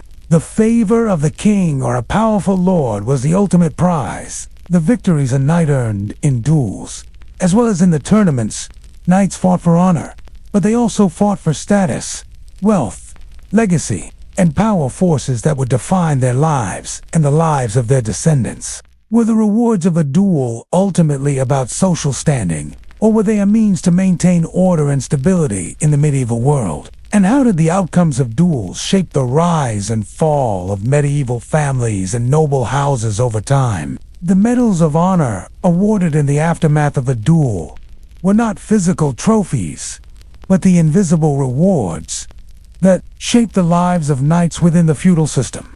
And battles that were part of his career formed the foundation for his family's honor and dynasty. In the Middle Ages, a knight's reputation and family legacy were often viewed as more important than any individual wealth or power. The lasting legacy of a successful knight was often passed down from father to son, forming a family tradition of combat and honor that lasted for generations. For knights, the sense of personal accomplishment and vindication that came with winning a duel was a deep source of pride. A knight's victory could shift the balance of power, both within his own household and among the feudal lords with whom he interacted. In some cases, duels were even state-sanctioned, with monarchs or rulers calling upon knights to settle disputes over land, inheritance, or political power. These duels were not just about settling personal scores. They were often critical to maintaining the stability of feudal rule. Many knights who participated in duels viewed the victory as an affirmation of their chivalric code and personal honor.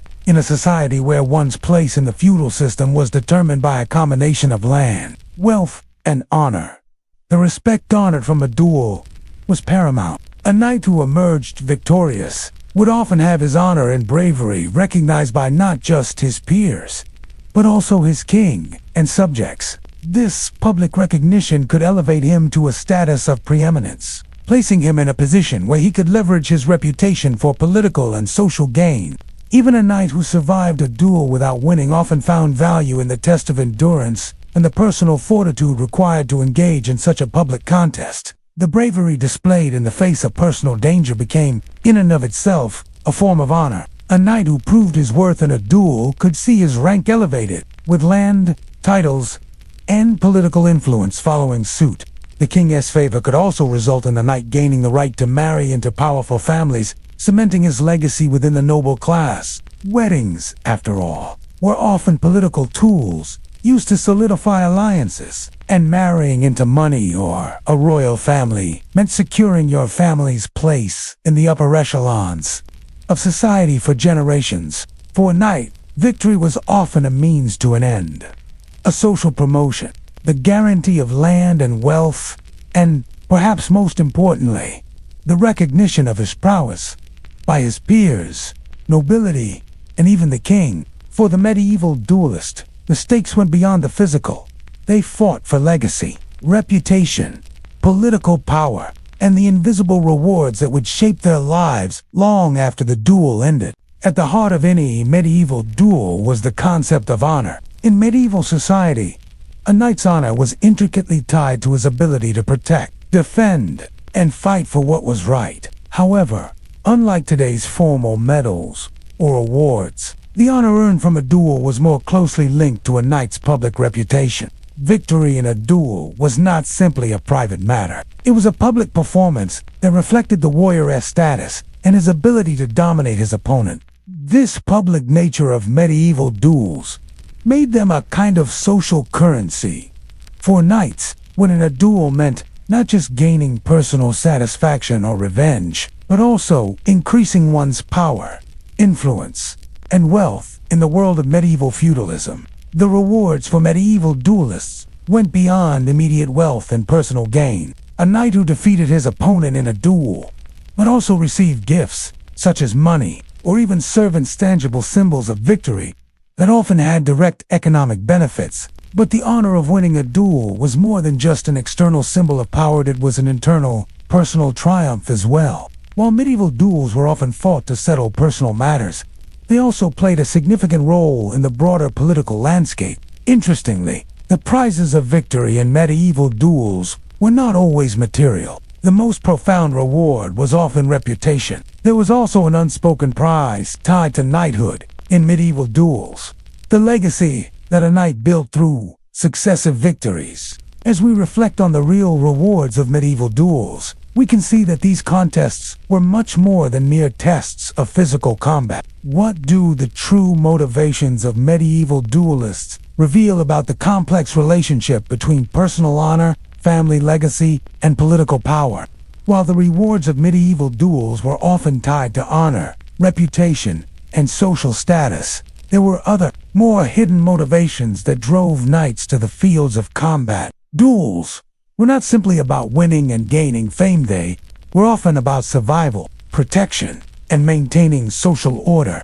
For many knights, these contests served as ritualized acts of justice, offering an opportunity to settle disputes and prevent larger conflicts from erupting within the feudal system. In feudal societies, where power was concentrated in the hands of local lords and noble families, disputes over land, resources, or inheritance were common. Knights, as the military arm of these families, often found themselves at the center of these disputes, where a single duel could determine the fate of entire estates. The medieval feudal system was rigid and hierarchical, and a knight's position in that structure was determined largely by birth and lineage. But a knight could change his social position through success in combat. Winning a duel could earn him praise, land, and status in the eyes of his lord and peers. They were personal tests that demanded not only physical strength, but also mental resolve and moral courage. When noble families or knights fought in duels,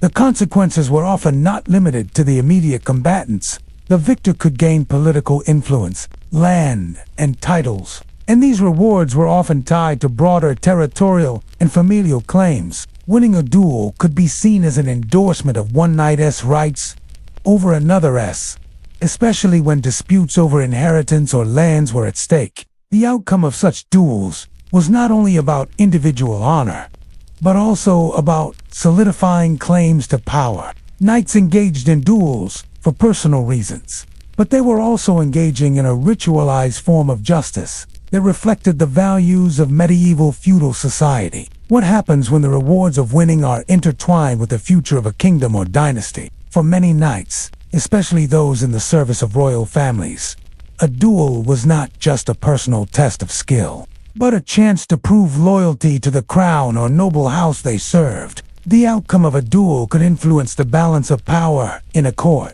shift alliances, and even determine the future direction of national or dynastic politics. The duel was a contest that transcended the individual. It was a reflection of the social order, a way for knights to confirm their place in a world that was governed by strength, honor, and loyalty. Was the medieval duel a reflection of society's need to regulate power and justice, or was it merely a way for knights to display personal ambition? And, ultimately, how did the legacy of these duels shape the perception of knighthood, valor, and courage in later generations? It was a way for a knight to demonstrate his worth beyond his birth and lineage, showing that even a man of humble origins could rise through the ranks of nobility by proving his strength on the battlefield. A knight might fight to protect his family's land, or to settle a dispute over inheritance rights. Though a knight might not always be born into the highest ranks of society, he could elevate his status by engaging in public displays of courage. A victory in a duel could elevate a knight from obscurity to the ranks of the elite, securing him a place in the royal courts and influencing the nobility of his region. Duels were not just a way to defend personal honor, they were also a pathway to recognition, a shortcut for those who could not rely solely on inheritance to claim their place among the ruling class. The victor in such a duel did not just gain honor or wealth, he gained legitimacy and the right to rule over the contested land. A knight's reputation in battle was essential for maintaining his military career. If a knight was perceived as weak or unskilled, he risked losing his status and income, as his ability to command troops or defend his lord's interests would be questioned. Winning a duel allowed knights to demonstrate their prowess and enhance their standing within the military elite. It was a form of social currency, particularly in an era where leadership and combat abilities were the primary measures of a knight's worth. Feudal justice relied heavily on the concept of trial by combat. When disputes could not be settled through diplomatic means or by the local courts, a duel was often considered the final form of resolution. It was believed that God would intervene and determine the outcome, ensuring that the righteous knight would triumph. In this way, duels were not only about personal vindication, but also about justice. The victorious knight became a symbol of divine favor, a person who had been chosen by God to uphold the law and the natural order of society. Beyond these practical rewards, there was also a deep-seated philosophical motivation behind the desire to fight. In a medieval world, the idea of the warrior code, the chivalric code, was not just a set of rules, but a lifetime commitment to personal honor and duty. The knight's role in society was to protect the weaker and to maintain the peace. But this also meant that knights were constantly expected to prove their valor through acts of combat. A knight's self-worth was closely tied to his ability to fight and win, and duels provided the ultimate opportunity to demonstrate these qualities. Many knights, especially those of lower rank, used duels as a means of social mobility. This quest for social advancement was particularly important during the medieval period, when the concept of noble blood held great significance. Furthermore, duels provided a chance for knights to establish or defend their military reputations, the very foundation of their identity. While tournaments and jousts were often public events meant to showcase a knight's skills in a more controlled, ceremonial environment, duels were the raw and real expressions of a knight's valor. Political and legal considerations were also woven into the tapestry of medieval duels. But what happens when the stakes of a duel are higher than just personal glory or territorial rights? As we consider the true motivations behind medieval duels, we must ask, how did the honor of individual knights become so intertwined with the fate of families and kingdoms? As we examine the impact of medieval duels and their rewards, we must also consider the legacy they left behind, both in terms of the medieval warrior code and the enduring image of knights in the modern world. While the immediate rewards of duels were often wealth, titles, or the favor of the king, the long-term effects were shaping not just the lives of individual knights, but also the course of European history. Honor was the central currency in a world where land, wealth, and titles were often inherited rather than earned. The ability to defend one's honor through a duel allowed knights to assert themselves in a world where social mobility was largely restricted. For the lower-ranking knights, a duel offered an opportunity to challenge the established social order, particularly when they fought against higher-ranking nobles. The medieval world valued not just the victorious knight, but also the knight who fought valiantly.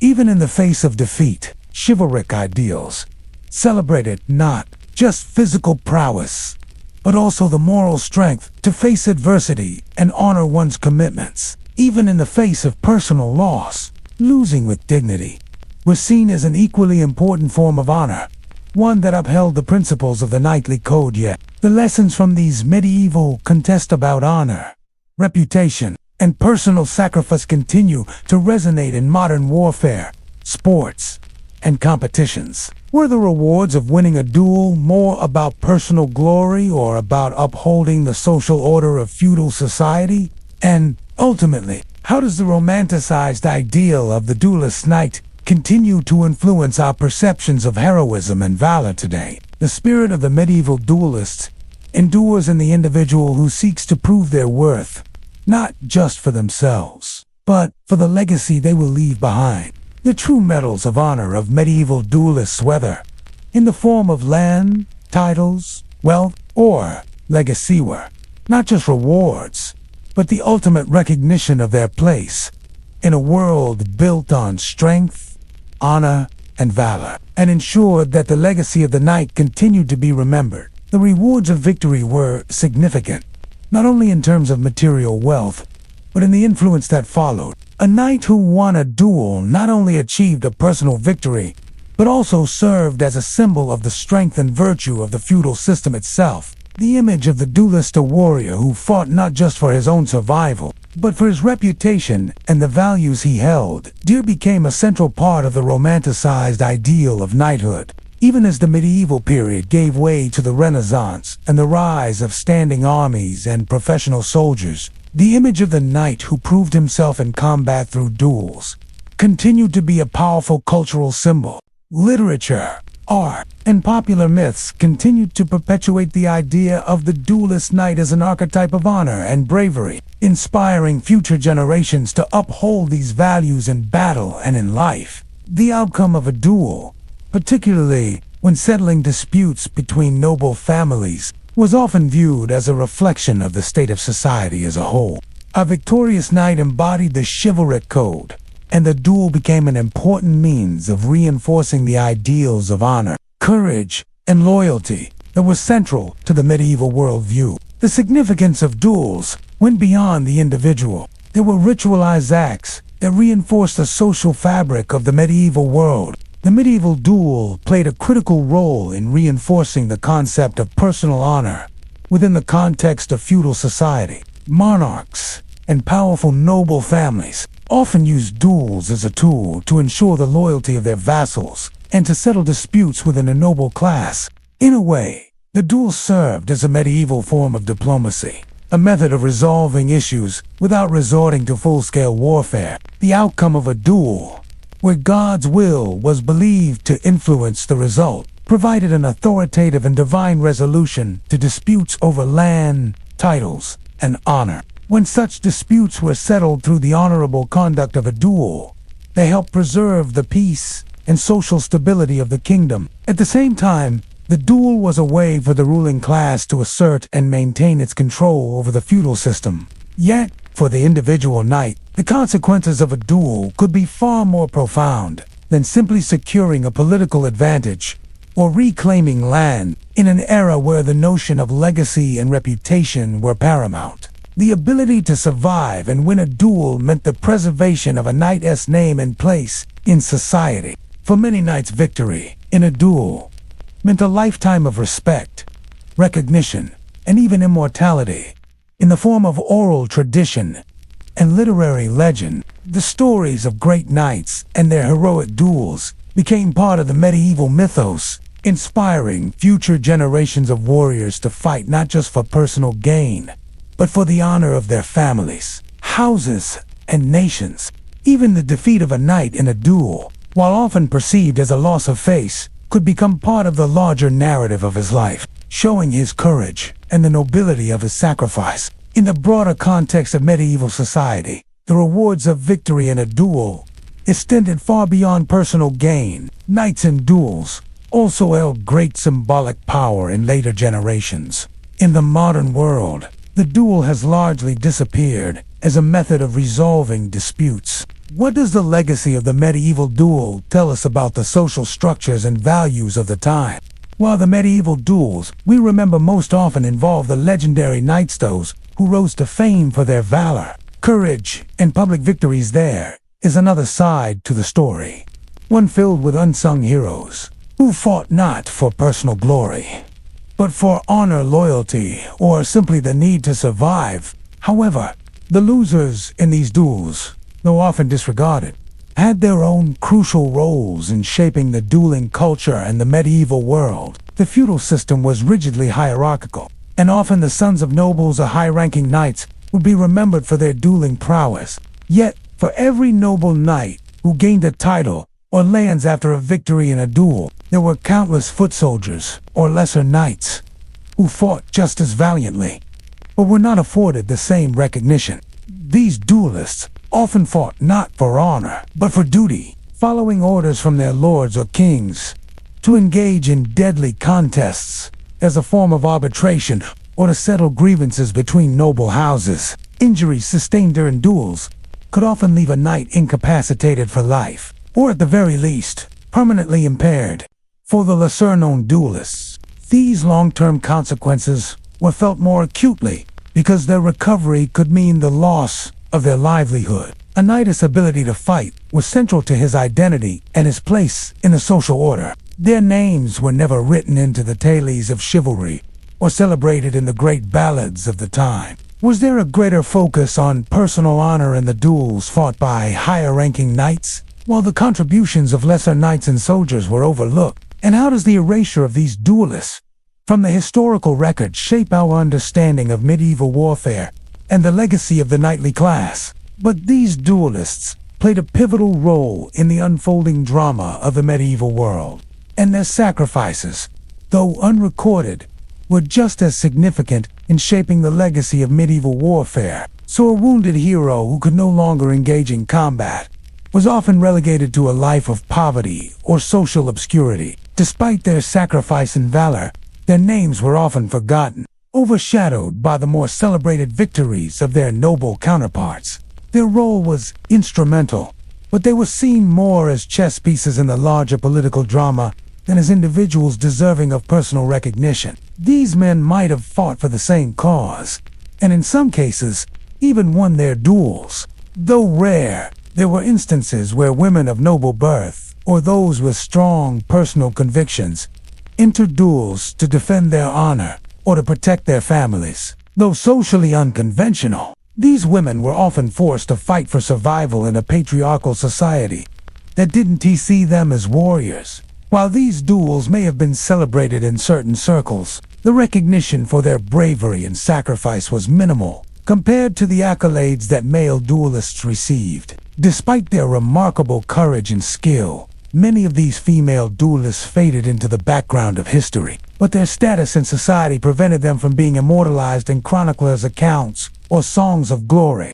A knight who fought in a trial by combat wasn't necessarily fighting for personal honor or prestige, but to vindicate someone else's claim, be it over land, family honor, or inheritance. These men often performed heroic feats of combat, but because they fought on behalf of others, their victories were viewed as mere services rendered rather than personal triumphs. Many of these unsung duelists were men of humble origins, low-born knights, or soldiers who fought to defend their lord's honor or protect their families, but who never gained the recognition they deserved.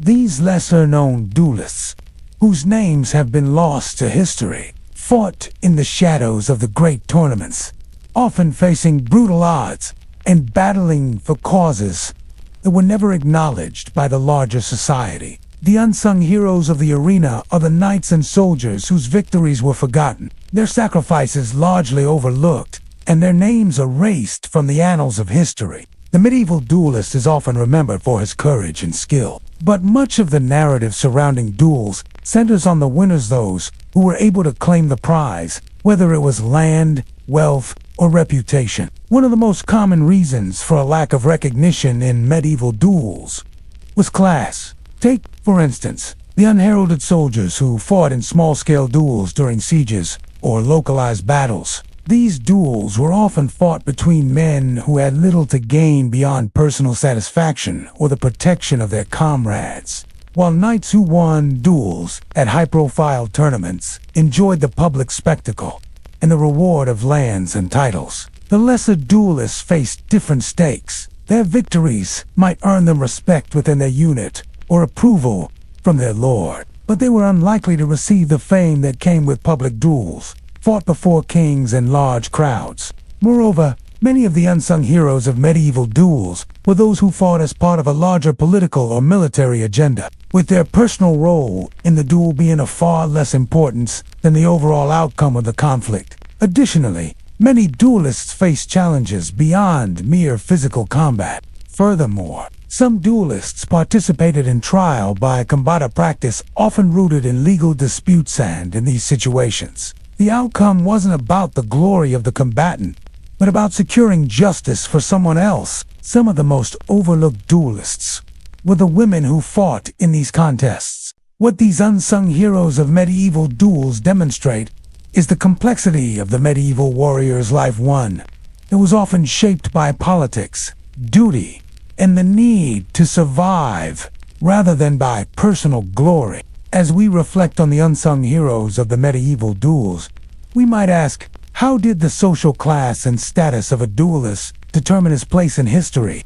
While the noble knights and high-profile duelists of medieval duels have often been celebrated in tales and legends, the reality is that many of the unsung heroes, those who fought for survival, duty, or honor without ever receiving recognition, were the true foundation of the duel culture. These combatants were not the elevated aristocrats whose victories were lauded in courtly songs and stories, but the everyday warriors who fought not for fame but out of necessity, duty, or to defend their families and lands. These warriors, often the sons of peasants or commoners, were rarely recognized for their dueling skills. While high-ranking knights were often granted the privilege of fighting in public tournaments, melees, and duels for social prestige, the lower-ranking soldiers had little such opportunity. For these unsung heroes, a duel might have been their only chance to prove themselves and gain respect. For many of these knights,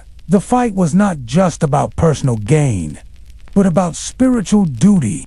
The victory in such a duel carried immense religious significance. Yet many of the duelists who participated in these religiously motivated duels were never remembered in the historical accounts of the Crusades. The medals of honor for these men were not material but spiritual glory awaited them in the afterlife, not on earth. However, because they often fought under the orders of their lords or were merely protecting the interests of their employers, their victories and sacrifices were frequently overlooked. They were the true fighters of medieval society, the men of honor who did not seek fame or wealth, but fought to uphold the ideals of chivalry, justice, and duty. How did the class system and feudal hierarchy contribute to the silencing of these duelists? And what can we learn from their legacy about the role of honor, duty, and self-sacrifice in shaping the history of the medieval world? Their victories, whether in personal duels, battlefields, or trials by combat, contributed to the culture of knighthood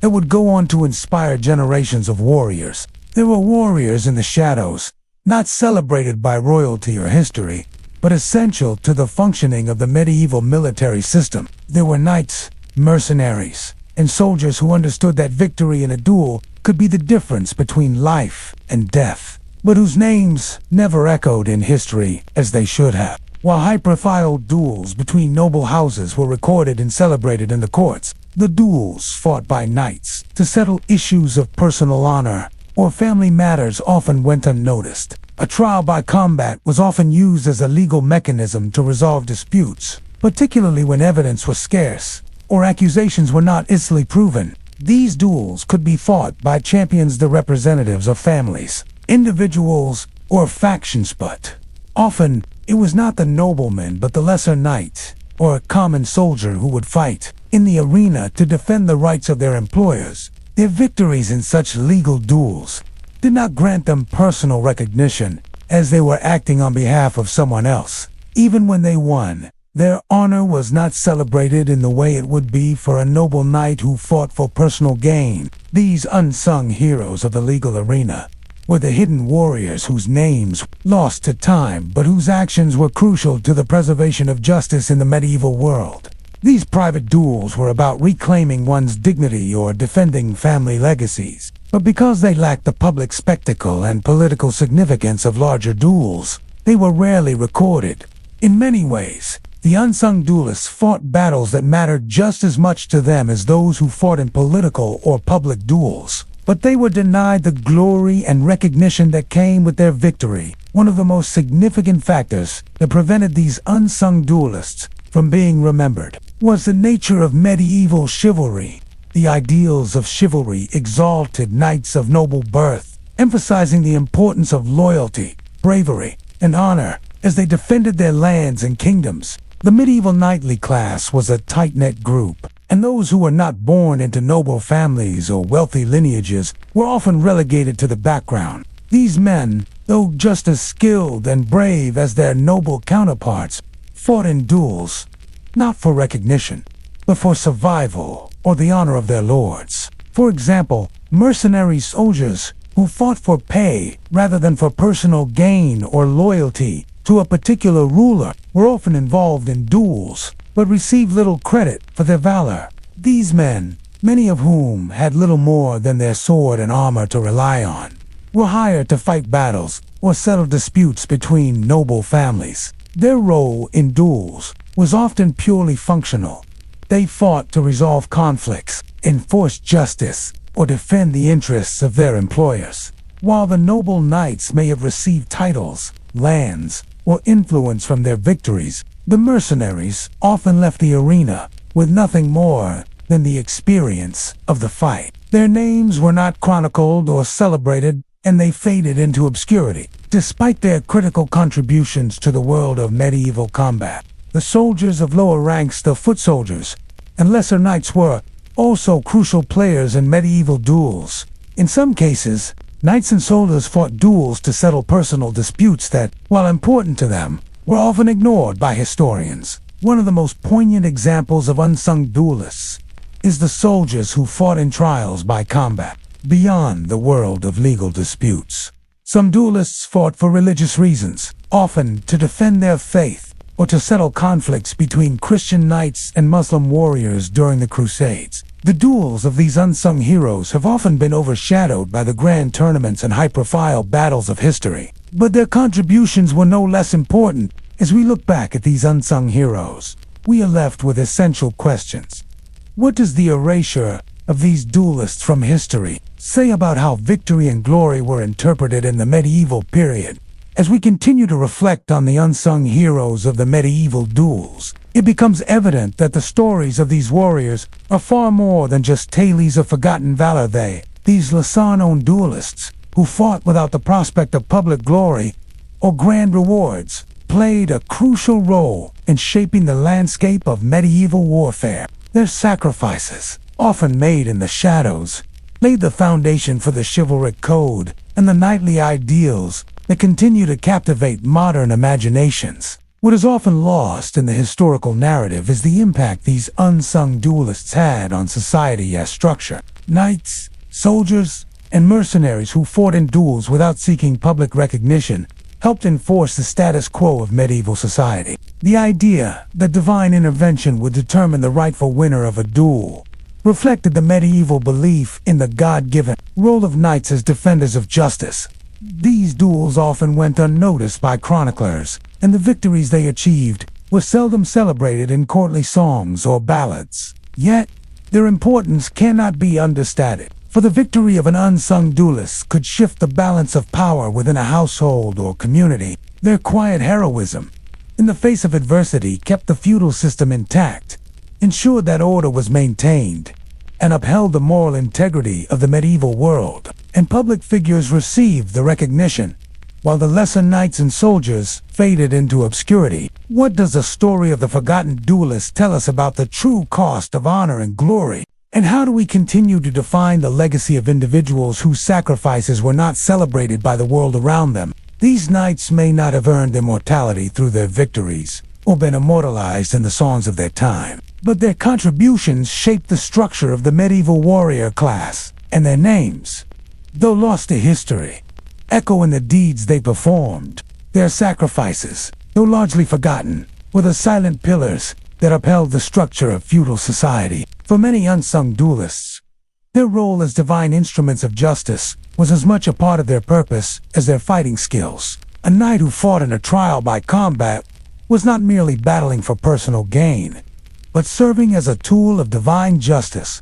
Though these duels may not have been fought for glory, they had a significant social and political impact, helping to define the moral boundaries of the feudal world. They preserved order, ensured that honor was upheld, and maintained the balance of power in regions where the rule of law was often uncertain. The practice of championing someone else's cause was an integral part of medieval dueling culture. Tournaments were often designed as display events for the high-ranking knights, but the foot soldiers and lesser knights who participated in these events were often viewed as nothing more than supporting players, their skill and courage unnoticed by the larger world. While a victory in a tournament could result in public glory for a noble knight, the unsung knights who fought bravely in these contests were often left out of the historical narrative, their efforts dismissed as mere entertainment for the elite. And many knights were chosen to fight on behalf of their lords, ladies,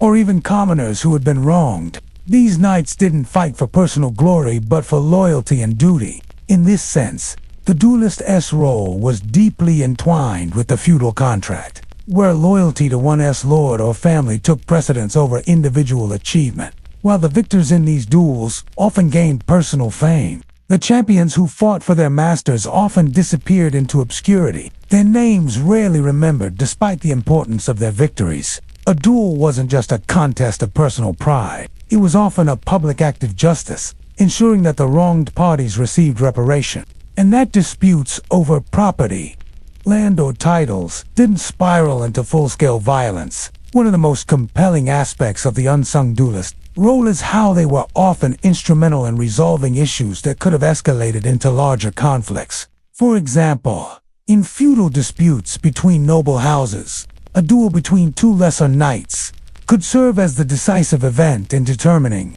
who would hold control over territories or land.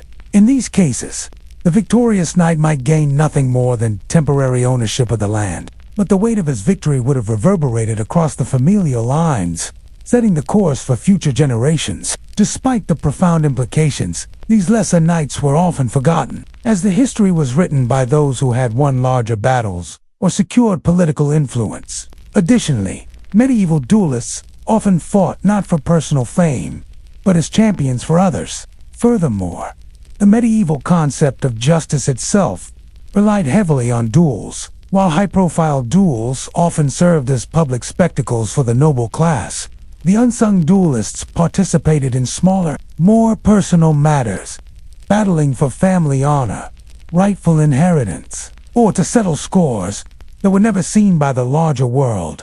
Even those who fought in public tournaments, or melees, which were often seen as the grand spectacles of medieval knighthood, were subject to the same oblivion that befell lesser knights who fought in private duels. Yet, without the unsung duelists, the medieval world would not have functioned as it did. In reflecting on these unsung heroes, we might ask, how did the structure of medieval society ensure that the noble